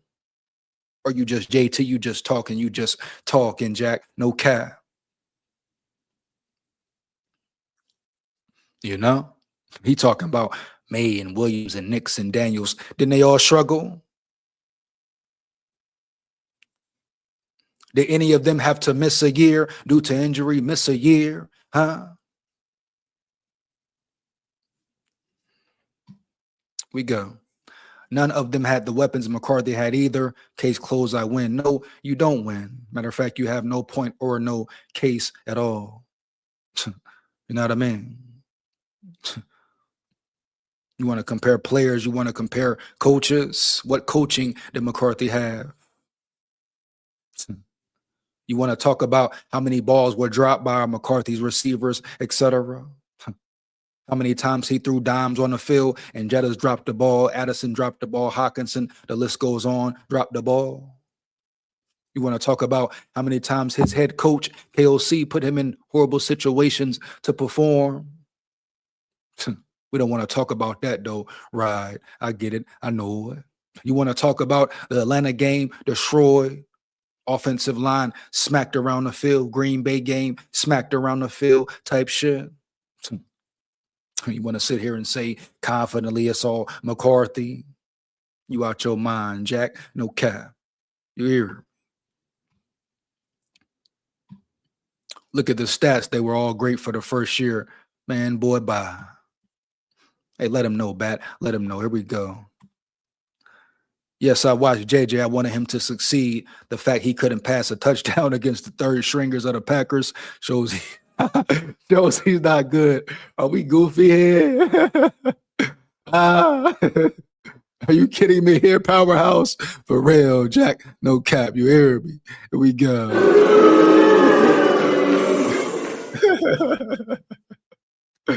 Man, homie. Are you for real here, Powerhouse, homie? Come on now, Jack. Stop it, baby. Now we're talking about drop passes. Why did none of those receivers drop passes with Darnold or Cousins? Oh, he's serious here. He's serious here, man. Come on now, man. Let's get back to it. I want to get into this orange situation right quick. Give me 1 second. You know, tune in with some of the players right quick. Let's get a hold up, man. Hold up. Everybody been cap. I know Mina been capping too, huh? For real. 1 second though, man. Crazy work. I repeat, crazy work. You have to identify the crazy work straight up. Here we go. Let's get to it. Hear that? What That's up? my wallet. So this is what most wallets still look like. Thick, overstuffed. Joined now by Vikings rookie Dominique Orange. We got big citrus. How's it going? Honestly, I just wanted to say that because I big citrus in the building, You hear me, dog? SKOL VIKES. Here we go. think your nickname might be one of the coolest nicknames ever. Yeah. I'm sure you've never heard that before. No, I've heard that too many times by this point. Run I that still door. love it. Yeah, you should, as you should. First day out of Dang. camp with fans. So you finally got to see what Vikings Nation's all about on a Saturday Mhm. in this weather, showing up to watch you guys practice. What did that mean? It meant everything. It meant a lot. You know, it was the first time I've seen the SKOL clap, so that was kind of cool. Yeah. So seeing that, it was kind of like it gave me chills a little bit. You know, the older guys was like, "Just watch this real quick." I'm looking. I'm like, bro, it's just a clap. Like, but I actually seen it. I'm like, whoa. Like, I can't imagine like a stadium full. So like, it definitely gave me chills a little bit. How have things been going for you acclimating to an NFL schedule? I'm gonna be honest, it's been really good. You know, Coach O'Connell, you know, he gives us, you know, the most time with our families. You know, he allows us to, you know, be a person outside of football rather than just a football player. So I mean, it's been different. And don't get me wrong at all. But it's only so much these players can say freely and confidently and openly, etc. I'm not saying KLC is just the overall bad guy, but the way he has treated McCarthy is wrong, and he cannot be absolved from that. And if you don't see it clearly, I'm talking ever clear, not talking about the liquor. You are really, you are being super biased, super delusional, period. You know what I mean, man? Look at every quarterback KLC has had, how he has treated him, the time he has put in with them. And look at the McCarthy situation right now. You hear me? It's easy to see. He say, laugh my ass off. Professor Darnold had ratings of. Here we go, man. Don't even worry about it, man. Don't even worry about it, man. They all got something to say about McCarthy for some damn reason. They don't want to give him credit. They don't want to show him, give him props when he performs well. Nothing. So let him go somewhere else then, so he can get a real fair shake and a real fair shot, period. Here we go. All jokes aside, the truth is McCarthy was put in a great situation and did not just struggle, but had a top 10 worst all-time season. McCarthy needs this team to do well or he's fired. What are we talking about here, Powerhouse? You can talk this and talk that. Talk about what your head coach didn't do, bruh, period. Because guess what? It starts there. It starts with coaching. Coaching, most important part of a team, straight up. Are you ever going to talk about KLC's piss poor play calling straight up? I ask you that off the rip. You hear me? Are you going to compare McCarthy's stats to when KLC performed better? You saw how he performed better, or when the game even slowed down for a little bit? Things that he learned himself, not information he gained through KLC. No, he taught himself, just like John Beck had to go teach him. So what you mean here, for real? You're way out of pocket. KLC is way out of pocket, period. Here we go, man. LOL, Power Man Darnold had ratings of.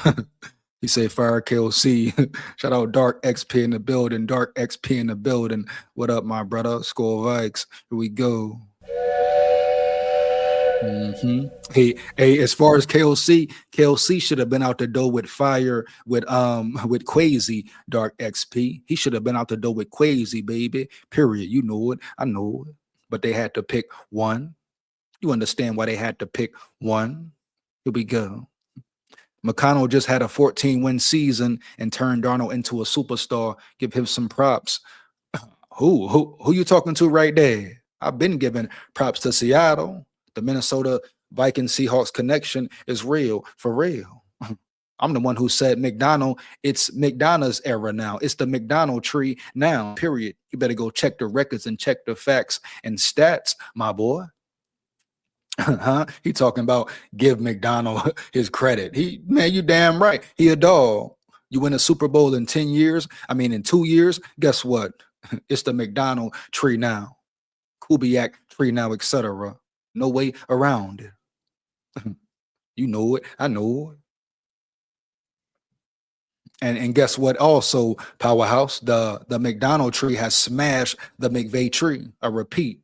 The McDonald tree has smashed the McVay tree. Here we go. No ifs, ands, buts about it. Jared Preble in the building. What up, my brother? SKOL VIKES, man. Here we go. Seattle coach who was actually smart enough to run the ball to take pressure off Darnold. Ding. Every time I come around your city, bling, bling. Come on now, man. Stop it. Let's be real here.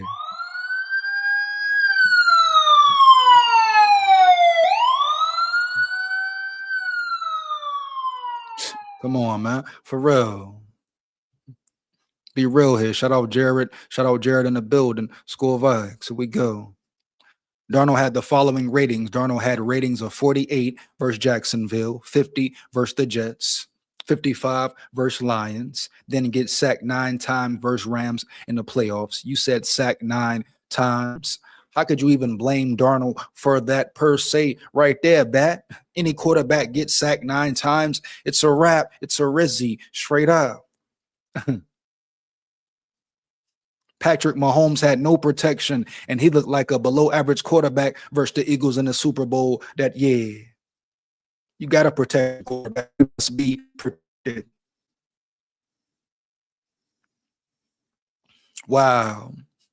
Then get sacked 9 times versus Rams in the playoffs. Running for your life will cause inaccuracy. Exactly. But they don't ever talk about J.J. McCarthy getting his head bust versus Green Bay and playing 3 to 5 minutes with a concussion, period. They don't talk about him getting his head bust versus the Falcons and playing a full quarter with a high ankle sprain, period. You know? It's always him at fault, him to blame. Here we go. Wow. When KFC runs the ball, 70% of his play action would work no matter the QB. He doesn't want to stick to the run. He doesn't want to lean on the run. Sometimes you have to lean and will your team to run, period. Right? You have to run your team into rhythm, etc. That's the bottom line. That's football. It's not rocket science. It's football. Here we go. Yet he still won a Super Bowl. Imagine what Darnold could have done in year 2 of KOC system. And wrong once again. No way, no how. You can't do it. I won't let you do it, powerhouse. Don't give me this KOC system year 2. No. Don't give me that, oh, if Sam Darnold remains a Viking, the Vikings win a Super Bowl. No, hell to the no, for real. You hear me? Huh? It's no guarantee at all. Look how McDonald handled Sam. Look how KLC handled Sam. At the most important moments of the season, who failed Sam? You think Sam didn't peep the game? Then on top of that, Quasi want to lowball him type shit. Quasi, bye. Boy, bye. Take your ass back to San Fran right now. They'll take care of you. They'll bring you back in, no doubt. But don't talk to me about year 2, this system, that. No. KOC can't even create a system for McCarthy. You want to talk about a system for Sam? Once again, letting him off the hook. He's always let off the hook. Here we go. KOC gets credit for a lot of those sacks. He refused to adjust. Boom, there you go, Jared. Boom, there you go, Jared. Now we coming with the truth, valuable truth, my brother. Let's word. We go, man. Let's get it. That's what I'm saying. Do people not get that your stats and play can be affected by the line play? Why don't we talk about Addison missing the first 3 games? It all plays a role, all plays an effect. They want to talk about Addison having a down year. Did he ever get in groove, in rhythm last year? No excuses, of course, but let's talk rhythm. Let's talk chemistry. Watch what he do this year. That's what I'm talking about right now. He finna eat heavy this year off the rip. I stand on that 10 toes down. Here we go. Oh, he want to be objective. Everybody want to be objective per se. What he said. Let's be objective here. Is it quite possible McCarthy is just playing down a bus, just a plane down a bus? No, I'm not willing to say that right now. No. Stop the cap once again. Here we go. You understand me? Powerhouse, you say something like that, you must give real facts, real stats forward. Understand me? You must expound more. You can't say something like that with nothing behind it and follow it up with nothing. You know? Matter of fact, come up here and follow it up right now. You hear me? SKOL VIKES. How can you say it's possible he's a bust? You haven't seen enough. What is a bust? How can you say for sure bust? Huh? Now, your opinion is your opinion. Cool. But if you're wrong, you are wrong. Here we go. McDonald and Kubiak, 8 obviously better coaches, 2 years, and they deliver a Super Bowl. My point exactly, Bat, right there. It is the McDonald tree, now the McDonald era, now like it or not, accept it or not, who's going to dethrone McDonald, period. Heavy.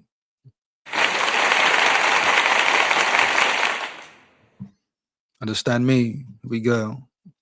Banks has been elite so far in training. I think we made the correct pick, and Big Citrus might become a newer version of the Williams Wall, the Banks orange wall. Don't we want it? Don't we want it? Daniel, come on, man. Here we go. You know it. I know it. If Banks can stay healthy, if Banks can stay healthy, he is a real animal. The man has a lot of animals as pets for a reason, because he is a real dog. He is a real gorilla. He is a real mad, wild orangutan. Watch him do his thing, man, for real. You know it. I know it. Banks' talent is superior right now. I ain't even got to hype him up too much. I'm going to just watch him work. But if that man stay healthy, sky's the limit. Matter of fact, there's no limit for that man, period. All the skills in the world, all the intangibles in the world, when you put him around other players who going to open up lanes for him, make it easier for him in the process. Jalen Redmond, Big Citrus, Rodriguez, Tyrion Ingram, the list goes on. You know what I mean? Excited about Big Citrus as well. Going to break it down real quick, but you can not deny the talent. Different talent, different breed. 6'6", 330 plus, and moving and grooving and running fast. You can't coach speed. You can't coach size, other things as well. But right now we're talking about speed and size straight up. Here we go. We just need him to stay healthy. He's good. I'm 100% confident that Mary will win the starting job and delivers a great season. That's cool. That's cool. Your opinion. Your opinion. You understand me? Do I agree with your opinion? No. Only thing that matters is this: what we want to see the Vikings win a Super Bowl. That's the ultimate goal. So my opinion, your opinion, boom. All that matters is the Vikings winning. You understand me? Heavy. But I will stand on it forever. The way they treated McCarthy is dead wrong. I don't care what you say, he say, she say. KOC say, nobody. Nolan Bain Teasley say, nobody. Could give a real damn about it. You see clearly what's going on. Let's get back to it. Smooth in the building, smooth in the building. What up, my brother? Let's get it, man. Let's work. SKOL Vikes, huh? For real. Just a quick question, bro. Do you watch football or do you just watch Vikings games? What do you mean? Expound. Of course I watch football, Holmes. Heavy. Shout out Smooth in the building once again, but expound on your question. Who do I watch the most of? Vikings, of course. Do I catch other games? Of course. But I'm zoned in, locked in on the Falcons, on the Vikings, dog. So what you mean? You understand me? And also, what does that have to do with anything right there? Here we go. Shout out Smooth MJ in the building once again. As I rewatched last year, I noticed something very big about flow defense. It needs a big hitter who can blitz. Now it makes more sense for the Adams pickup. Adams can give you what? One thing for sure. What is he for sure, Daniel? A tone setter, a head buster, a bone crusher, right? I repeat, what is Jamal Adams? What does he give you? A tone setter, a head buster, a bone crusher off the rip. So we know exactly why he was brought into the build. And question for him, can he stay healthy? Can he stay reliable? And how much does he have left? According to him, he feels real good. He's ready to play. And let's get it. Darnold 0-3 inside the 5 in Detroit with no Hutchinson and McNeil. Wow. The Rashid Shaheen trade won the Seahawks the Super Bowl as much as anything. What does that mean? What does that equate to, Bat? Right? Front office movements. Great front office minds, great front office decisions, period. I've been saying new era in the new era. Nolan Bain Teasley is that dude. I really believe that deep down. I just hope he doesn't get caught up in the KOC hype. giving him a chance for too long when he doesn't deserve time anymore. We need 2 playoff wins this year.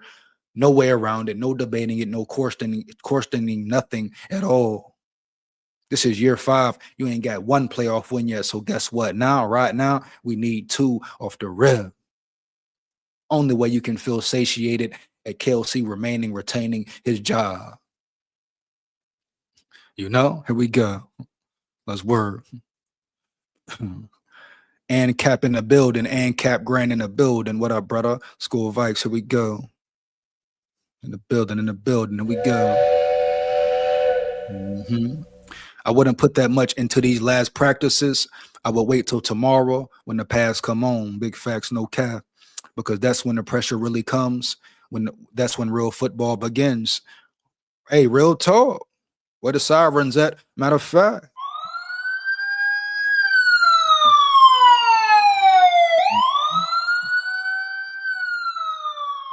There we go. When the pads come on, and Cap, different story, different rumble. I repeat, right? Different story, different rumble, man. For real. We're going to get it. Yeah, we didn't have a good front office mind in Queefy. Queefy was horrible. You understand me? Queefy was horrible off the rip. Shout out ANCAP in the building again. You know? Queefy, Quazy, whatever you want to call him, whatever. He messed up for 4 years, gave you nothing. You give him props, credit for acquiring the talent he did through the free agency route of it. But at the end of the day, he didn't do enough, and he was fired for it. He made it easy, really. Here we go. Let's get back to it. Once again, Big Citrus finna talk right now. Hold on, what Powerhouse said. Here we go. 11 touchdowns, 12 INTs, 1,600 yards, with quite possibly the best offense in the league. Even I could succeed with that. Who you talking about? Who you talking about right there? Here we go. Let's get to it. I get a lot more free time. It's been, like I said, a little weird that I had too much free time in college. You know, I'm school, football, and school again, but now it's just football only, and I got a whole lot of free time. So it's been kind of weird trying to find things outside of football to, you know, figure out. He said, hold up. He said it's been football only. That's good. That's good, big boy. Big Citrus type shit. That's real good. Show you right. Show you right. Because guess what, Big Citrus? It should be football only right now. So that's good, my boy. That's real good. Yeah, bitch, yeah. You know it. I know it. Your main focus should be football, Big Citrus. Your job is tackling the running back, getting to the quarterback. Tackling the running back, getting to the quarterback. So I'm glad you got time for football and all the time for football. That's it. You hear me? SKOL Vikes. Here we go. Trying to speak a little Spanish.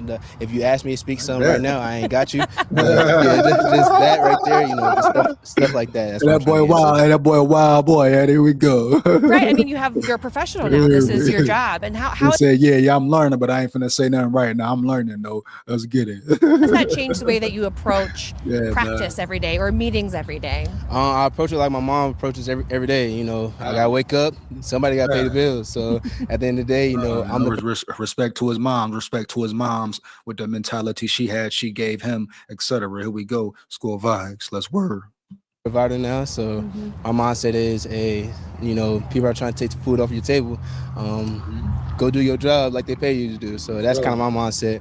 I mean, it's a little different, you know, coming from college where it's not really a job oriented thing. Now it's like I'm getting W-2s now, so so it's a little different. So different. I have to flip the switch a little bit, so to make me think like, I'm. Hey, check it though, wreck it though. It's big business. You damn right. What he said, he getting checks now. He getting pay stubs now and all that. He getting real bucks. Guapino, federale, fettuccine, linguine, machismo, denali, all that. Oh, yo. You damn right. He better lock in. He better zone in. Pure. You know what I mean? Let's get it. Come on, man. What he said? Let's stop giving credit to McCarthy when our defense had bailed him out multiple times with good field position. How about a rebuttal right here, Powerhouse? Right quick. Tell you this here, my boy. How about let's stop giving credit to KOC when the defense bailed him out for 3 years? Matter of fact, whole lot. Brian Flores done bailed this man offense out for 3 years, going on 4 now, and you talking about give credit to who credit is due? Where? Stop it, my boy. Boy, bye. Let's get it. Going to play football, I'm going to work. So, yeah, so I mean, yeah, and I go to meetings for my job all the time. You got to go to your meetings for your job all the time, and your room is a little young. Like the defensive line, especially the interior guys, are guys that are not too far older than you. How does that dynamic play out in a meeting room? I mean, we're still young. I mean, it's like we just still have our childish ways. You know, nobody is too old for us just yet. Yeah. You know, it honestly creates a great dynamic for us because we understand everybody's position. We understand where everybody. Have fun with it. Have fun with it. First and foremost, have fun with it. Period. Once the fun is gone, what's up? Understand me? Do you really want to play real ball? Let's go. Everybody's coming from kind of the mindset. You know, I might be a little childish. Jalen Redmond, he might think I'm a little. Sure, but he wasn't unworkable like Dobbs or some of the other backup QBs we had in 2023. The disrespect is crazy, and Cap, no matter what you say. Matter of fact, no matter what JJ McCarthy does, it will always be disrespect off the rip. Here we go. That's word. For real. But he gets it. You know, he lets me slide every now and then, but I think we're really connected because it's not a huge age gap from, you know, what other rooms have. But, you know, our room is really tight-knitted, and I'll be honest, it's a real brotherhood. I love that. What has been the biggest thing you've learned from those guys that have been in your position not that long ago? So I'm trying to think. Practice like it's a game every day. You know, that's kind of the mindset that, you know, Jalen Redmond has taught me, Levi Rodriguez, you know, Taki has taught me. Just, hey, like, you got to come every day with it, because if not, like, you're going to get cut. It's as simple as that. And, you know, that really flipped the switch for me, make me understand that if I don't come out here with my best foot forward, it's a chance I might go home tomorrow. So, you know, they instilled that within me. They made me understand that at the end of the day, like I said, this is your job. So you better play like it. So, you know. No doubt. When you were drafted in the 3rd round, a lot of experts and still people now are saying that what you do fits what Brian Flores does so well, and what an addition you'd be, an anchor style right there in the middle. Now that you've been in the playbook and you're going out there and you're going through the motions of the plays and things like that. You see, and Cap. It's not everybody knows there's potential there. The problem is, the potential has yet to be maximized, right? And Cap, that's the point right there. I repeat, everybody and their mama know the potential in of McCarthy. Problem is, KOC has yet to maximize that potential in any way, shape, form, or fashion. That is the conundrum right there. That's the whole problem. And Cap, we see the talent. We know the talent he has. Seem like KOC been running from his talent. You ignore a man for a whole OTA, a whole training camp. You ignore a man's problems. Then he gets on the field and starts fucking up, and you look like, I ain't know, my bad. What the hell? I didn't know either. What? You didn't know the problems your quarterback had, your future quarterback, your franchise quarterback, and all that, all these promises you made to him. And what? And you didn't know he had footwork issues, bad mechanics, KOC, nothing. Problems layering the ball, nothing. You're a pure liar, a pure D liar on fire, period. You know it. I know it. And depending on how Monday goes, you're going to be able to really read you. It's damn near in the pudding. The proof is in the pudding already. But I sit back and think, yeah, how come at all days, opening day, fans are there, sold out practice, you don't split it 50-50 down the middle so we can get a real clear view, a real clear shot of who had the better day so they can really put a show on for the fans? Why not split it 50-50 down the damn middle? Somebody tell me that right now. If you can't, you know what's up. Powerhouse, do you know what's up? Heavy. Here we go, man. Let's stop the cap. It's stop the cap season for a reason. For real. You know it. I know it. That's word. Of How do you assess that critique? I'm be honest, I think they're spot on. I mean, from a sense, I still got some things to work on. I'm not gonna say I'm a perfect story right now, because I'm not. I still have a lot to work on from not only just from a run standpoint, but pass standpoint as well. But I think I really do fit into his defense really well from a nose standpoint.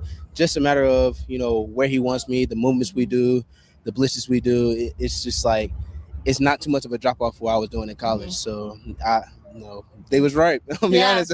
I'm glad I'm here. What are the strengths that you need to rely on when you are more of an anchor and at the nose position? Yeah, power. I mean, that's literally my biggest thing right now, and that's the thing that's really helping me thrive right now. Is my power. So that has always been helpful, and being able to for us, being the nose, you gotta be really smart. You gotta understand certain blocks. Dominique Orange has superior power. When we're talking about what does it take to halt a run game, destroy a run game? Trenches, big play from your trenches, physical play from your trenches. So the edge Dominique Orange gives the Vikings, and just per strength alone, I'm talking per run game, stop defense, great defense against the run ability. He brings you that right away. He may be ready to play right now, matter of fact.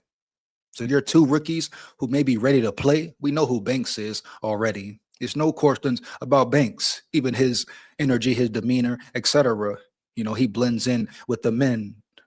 One of the youngest out there, but a great leader already, right? Speaking up already, zoned in, locked in already. Setting a certain tone, a certain energy.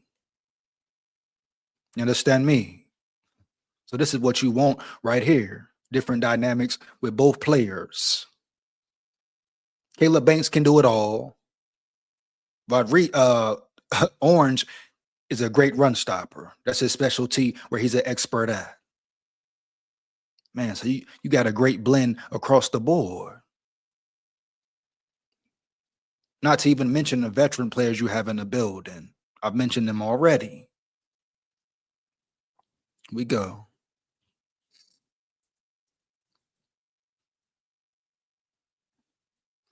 What he said. Oh, and Cap coming in hot tonight, no doubt. He also couldn't coach Darnold out of choking the last 2 games of the season. Big facts, no cap. Can we talk about big games? Can we talk about playoff games per se? Be real here.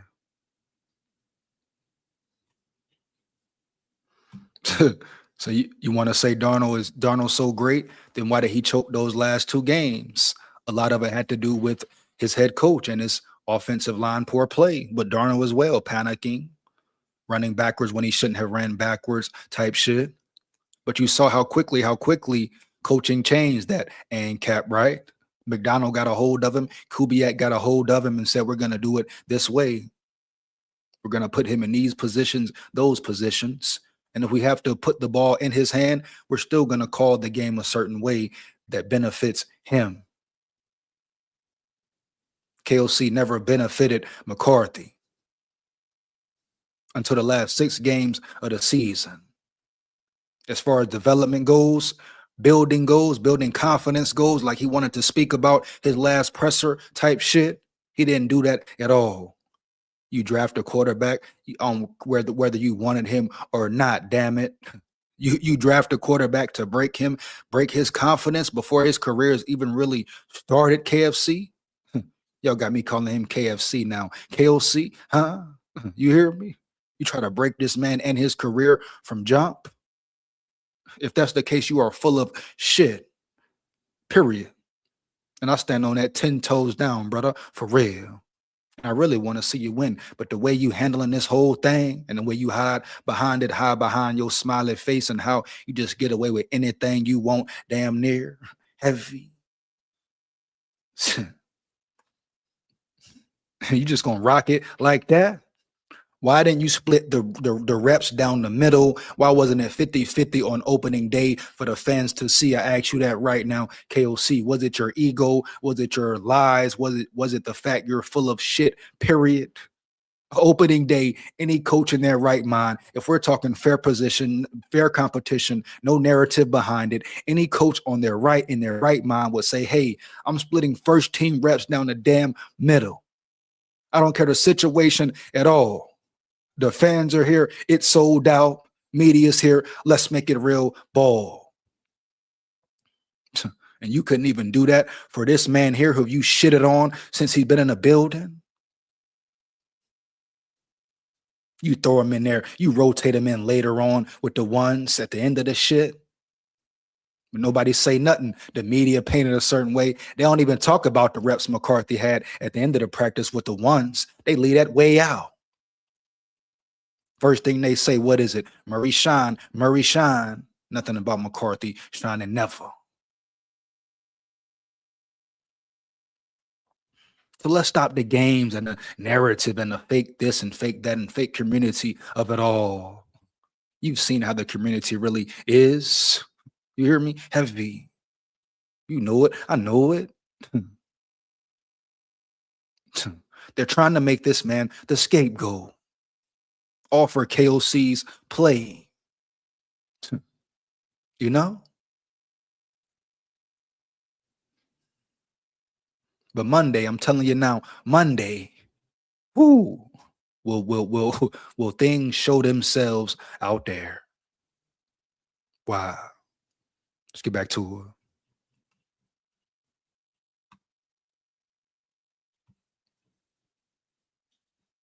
Again, you know, certain communications we're getting, be able to communicate with not only sometimes the linebackers, but maybe the other D tackles, you know, on the things we're seeing. So from top to bottom, it makes us have to do everything. But, you know, I say my biggest strength for sure is my strength. How do you cultivate? That's all we need from you, for real, my brother, period. Big citrus, that's it, that's all. Now, of course, improve your game, improve your arsenal, but we need you to bang in the middle, right? Hey, break shit in the middle, heavy. We need you smacking shit all day, all night in the middle. That's it, that's all. You know? You say your strength is your strength, bet, brother. Go show them on the field, period. That's all we need from you right there. Plugging up gaps, beating your man to the punch, that's it. You know what I mean? Here we go. Your power. How would you describe your process to get to that point you want to be at? It all comes within the playbook. As soon as I get in my playbook and understand what type of things that the offense is running, what type of schemes I'm getting, that allows me to play. Hold up. What we got here? Hold up. In the building. EJ, let's make a deal. If Murray delivers us an MVP type season, you have me as a guest on your show. If he's awful, I'll apologize to you and everyone else. Deal. That's a done deal. You hear me? No cap, powerhouse. Just make sure you show up, my boy. Oh yeah. Make sure either way you show up, period, man. But what? No problem with that. You talking about MVP season if. Why the hell would I be mad at that? Understand me? Why would I be mad at that at all? You know? But the way they did McCarthy, I don't rock with it. And we're going to see Monday what's really going on. But once again, can somebody ask KOC that question, media, fans, whoever? Opening day, why not make it 50-50 down the middle for the fans and for your quarterbacks? And just for McCarthy on GP, what he done for you, how hard he's played for you.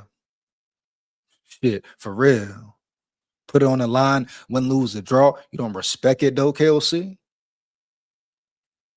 That's what I mean right there, man. Let's get to it.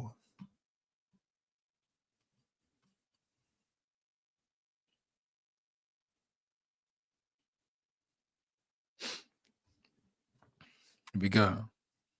A lot faster. It allows me to unlock that ability to use my power and allow me to play a lot faster. So when I play fast, I can use my power fast. Yeah. So that ability kind of helps me with that. Is your power, when you talk about that, are you talking about your strength and physicality? Or are you talking about the style that you play, I guess. I mean, I say strength and physicality because Yeah. you know, for me, of course, that's the reason why they drafted me. You know, Mhm. I have tremendous strength. I have tremendous physicality. Is that a and, natural thing for you? I say it developed a little. I'm not even gonna cap. Yeah, it's natural. Okay, no, I mean that's a good thing, right? I feel like you. Bro, don't say nothing, bro. My vet right there. Yeah, we got Levi. Levi again, giving all the advice.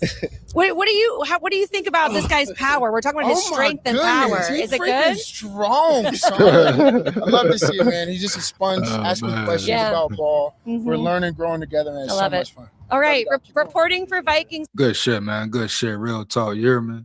Hey, shout out Rodriguez, underdog for real, but X Factor for real.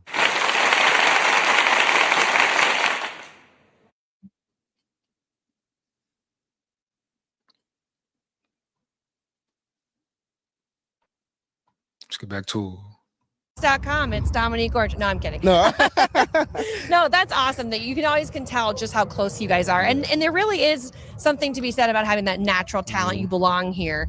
Well, how's it been like, I guess, doing NFL workouts and making that workout your job every day too? Because that's also a part of it. 100%.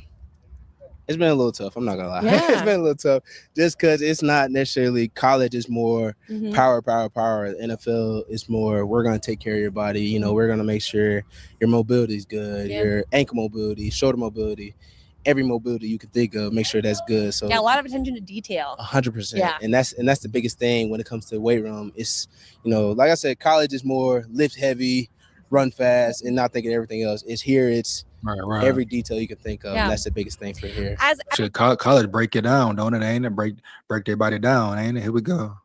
an intelligent guy, as a guy that you know you're very cerebral when you play, that has to be kind of cool to see how that all plays out. Absolutely. I would think so. Absolutely. I know. I kind of nerd out about that stuff too. That's why I was kind of wondering. 100%. Well, Big Citrus, Dom, thank you so much for your time. We look forward to seeing you out there. Of course. Thank you so much.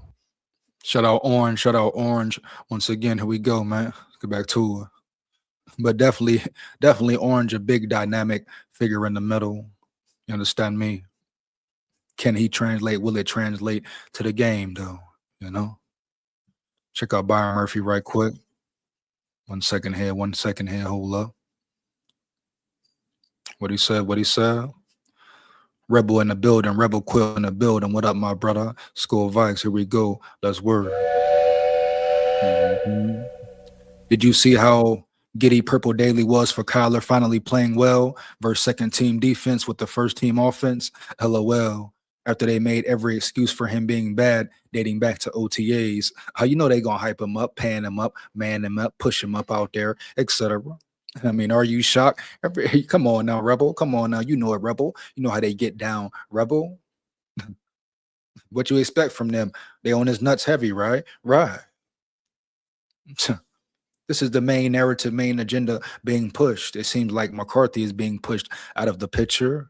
Shout out Loco once again, making that make even more sense now. But it's a real crazy, trippy game, man. You know? Like I say, Monday will tell more, but if it's more the same, because why don't you make it 50-50 reps on opening day? Everybody's there. Everybody and their mama and daddy, whoever else there. Watching, observing, wanting to see who's the best QB, wanting to see who has the better day, and you give one certain individual the advantage per se. Why not make it real fair? If it's supposed to be real fair, you hear me? You know it. I know it. Wow. Here we go. Crazy word. Not a man. Let's get back to it. Is that it? That all? Give me 1 second. Give me 1 second here, man. What's up with Murph? What's up with Murph, though? Murph say he ready for the season. Need more from Murph. Need a lot more from Murph, period. Could you say Byron Murphy had a down year? There's reading the reviews, and then there's Once experiencing again, could the you say music with Byron Platinum. Murphy had a down Get year? access to dining. You know, it's funny. People love to talk about Jettas and the offense and this and that, who had a bad year and not. What about the secondary? What about Murphy? Benefits at over 10,000 U.S. Resi restaurants. So go ahead and order the chef special.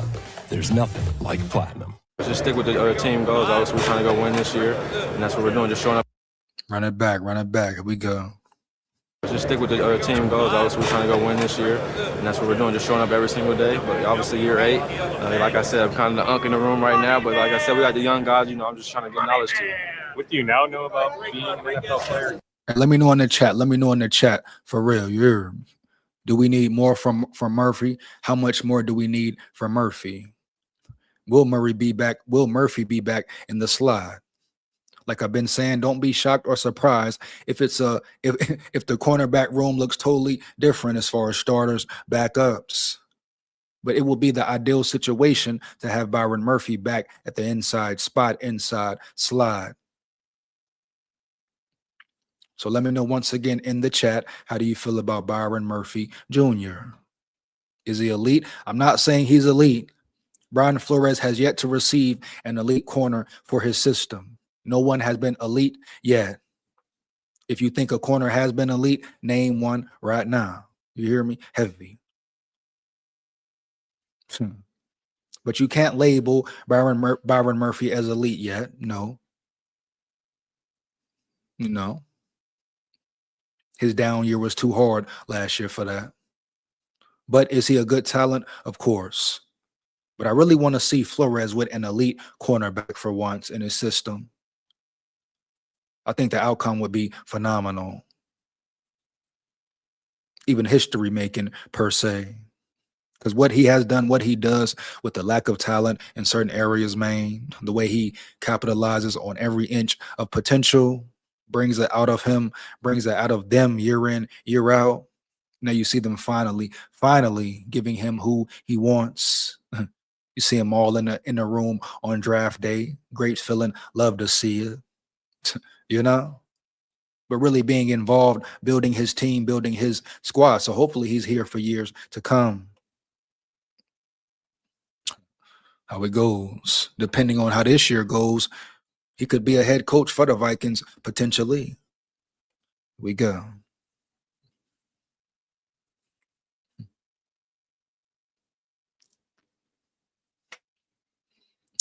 It's real crazy work here, man. For real. Wow. Rebel in the building. He say what he said. Best Vikings content, EJ. If the season goes up in flames, Teasley should fire everyone. Hold the fire sale on all the older vets. Resign Addison, other young talent, and let Teasley build from scratch. Much appreciate you, my dog. Much appreciate you, brother. For real, brother. Here we go, man. He say Teasley, let him go, huh?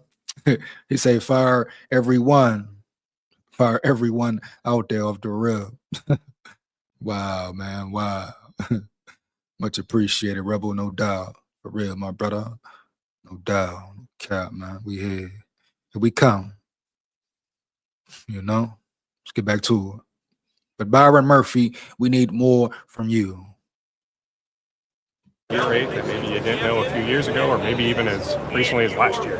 I would say just the biggest thing, obviously, is just still football. Obviously, just keep learning, soaking in the knowledge. I obviously don't know everything. Just like I said, obviously showing the young guys stuff. But for me, just still learning. Obviously, folks are going to correct me on some stuff too. So I just, every day come out here, just learn and get better every single. And I'm also glad he understands that he still is learning for sure. A lot of things that Byron Murphy Jr. can learn. We saw last year, certain things he still lacks at. Now he is playing out of position. Do you get him back into position? That would be a plus. Can they do it? But how does these other corners show up? I asked you that question. How do you feel about Zehemiah Vaughn, the 34, big, lanky, tall, rangy cornerback? Was a UDFA last year. I think he will show out this year. What about Nudie? You can't forget about Dwight McLaughlin, Nudie. Who knows how Newly will develop this year? Another offseason, another year in the system, more maturity, him and his body physically. So how does Nudie show up? So it's a lot of sneaky, sleeping talent on the Vikings roster right now. You understand me?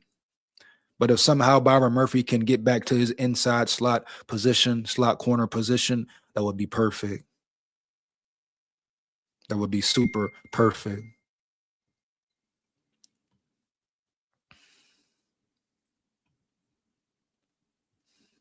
single day, and obviously just go from there. The way last year ended, how does that motivate you? How does that motivate this group? But the biggest motivation ever. Obviously, we needed that. Obviously, we know we're a team that know we can get the job done. We got to, like I said, get to it every day at practice. But this is a different year. Obviously, we got new guys. It's a new step, so just the motivation to keep going. You have some goals for this year? Have you written down some? For myself, obviously, I got to go all pro. Obviously, we got to get to the Super Bowl. No, he said all pro. He want to be all pro, Super Bowl. I get it. It sound good at all. Sounds good. But do you really know what it takes, Byron Murphy? Are you ready to play that hard every day, every rep on the field, Byron Murphy? You understand me? That's the main question right there. 1 second. Here we go. See what else we got here.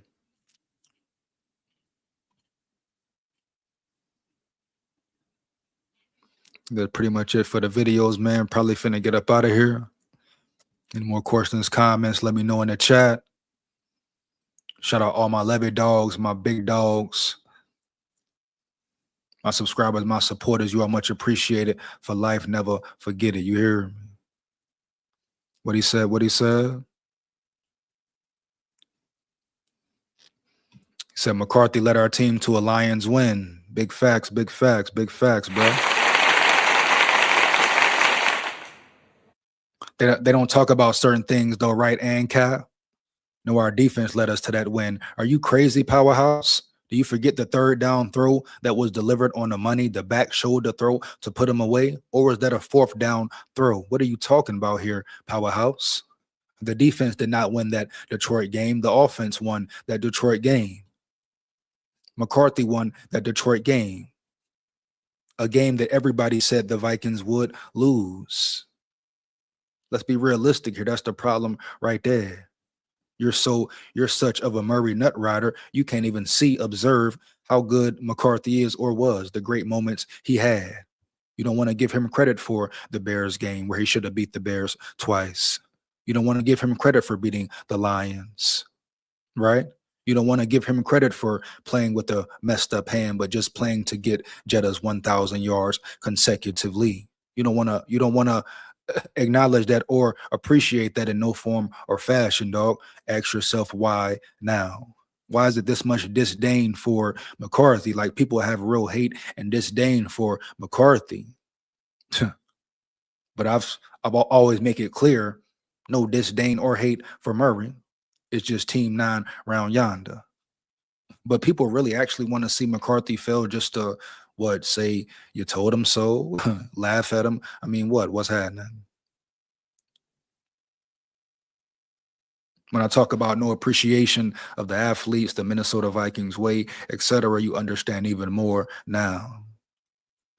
Especially when certain narratives start to be pushed into the media, into the world, into the fan base everywhere.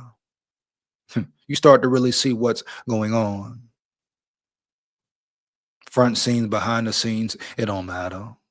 It's very clear, evident, very ever clear, and I ain't talking about the liquor. You hear?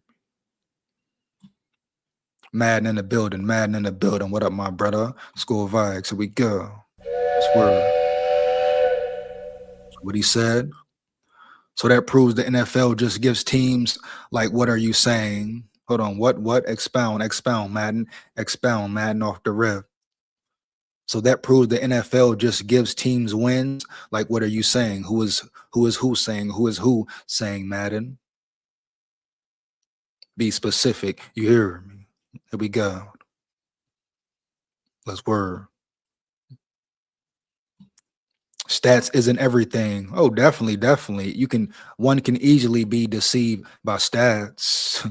One can easily be fooled by stats, numbers, etc. Oh, that's a real thing. That's why I say be very careful as far as PFF goes. Don't be deceived by it.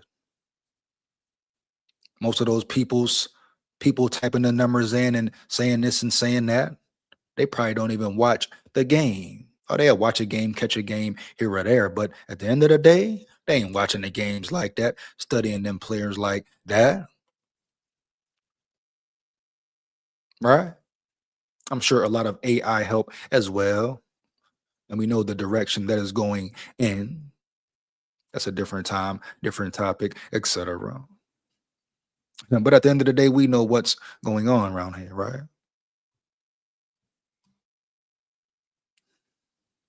Wait, where it at?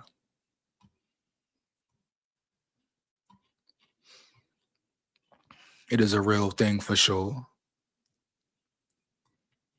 Thought it was one more video I wanted to check out. Hold up.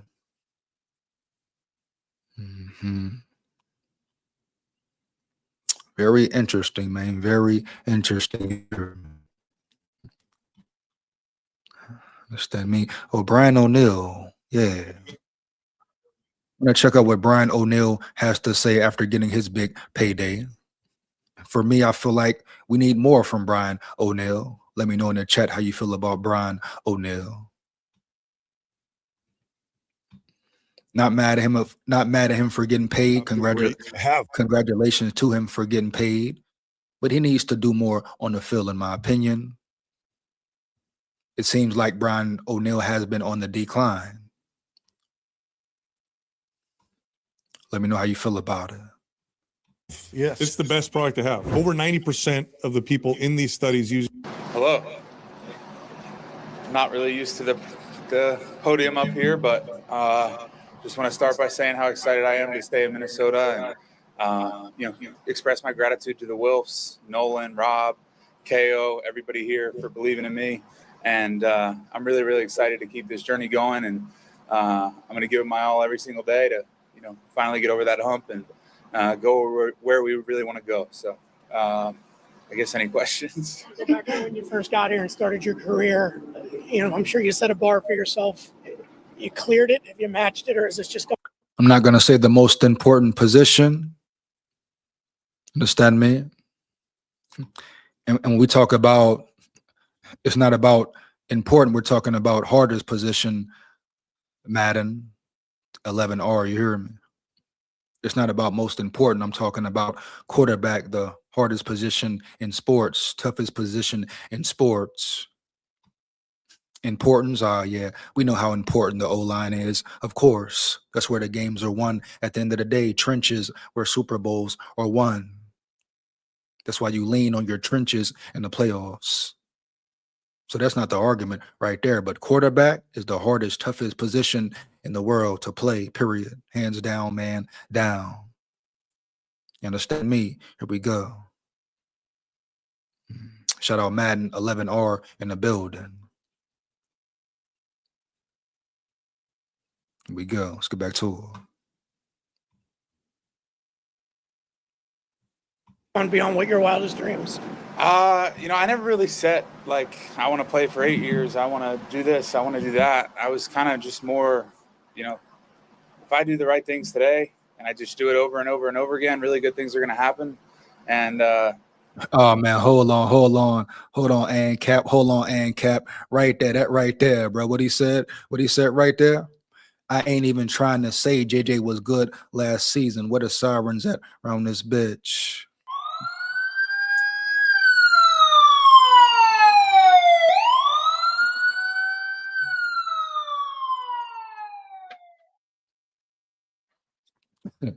Haven't we been saying that all along? They act like people are sitting here saying, oh, JJ played great. JJ McCarthy is perfect. JJ McCarthy needs no work. What? How many times have we said what McCarthy needs to work on? They act like people acting like McCarthy gets no blame or did no wrong. No, it's not the case even.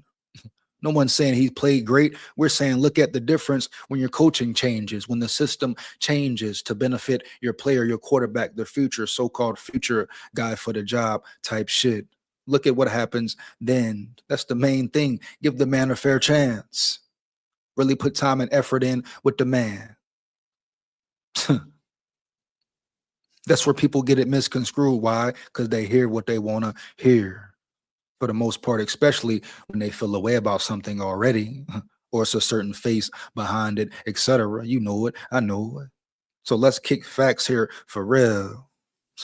It's not about wanting to crown McCarthy Or McCarthy just to not earn it? No, but make both of them earn it. Make it fair reps down the middle. And if it's not fair, fuck you. Stop lying, period. And let JJ McCarthy walk out the door and go somewhere where he is respected. Respected, not accepted, but respected early. Let him go to a coach who really will put the time and effort in with him, an organization that will build a real system around him heavy.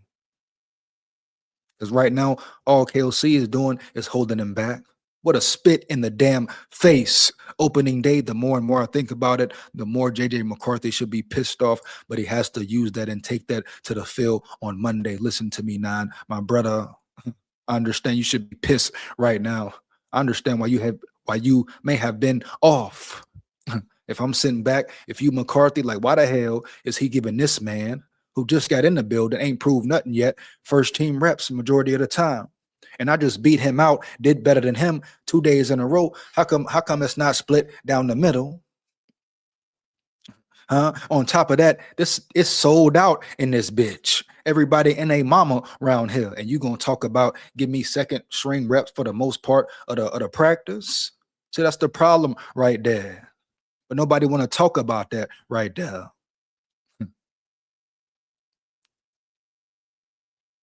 You hear?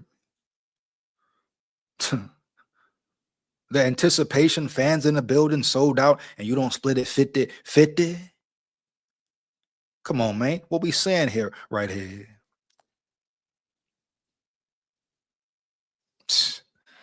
No. Exactly. If he wins it, then he wins it. If not, then there's nothing wrong with learning for another year.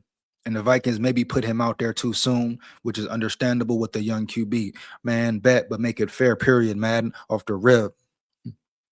All that young QB this, young QB that. The man didn't have reps. The man didn't gain experience. Make it fair, like you said, straight up, KLC, no doubt. But hell, the decision may be already made. That opening day with the fans in there said a lot. It told you right there what narrative is being pushed, what decision is being pushed. A9, you got to recoup Holmes early.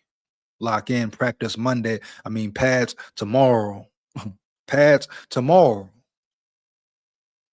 Hey, go separate yourself once again. You hear me? Heavy. And this time, don't let your foot off the gas or off his neck. No doubt. Finna get up out of here, man. I'll finish up this Brian O'Neill later.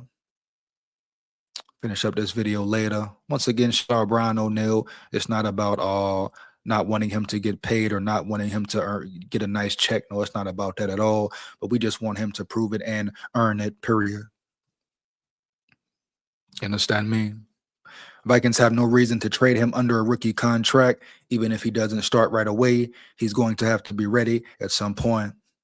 Injuries happen, injuries occur. Everybody's saying, oh, no matter the starter, they both will play. Talking about injuries, assuming injuries will happen. But that's not the point really right now.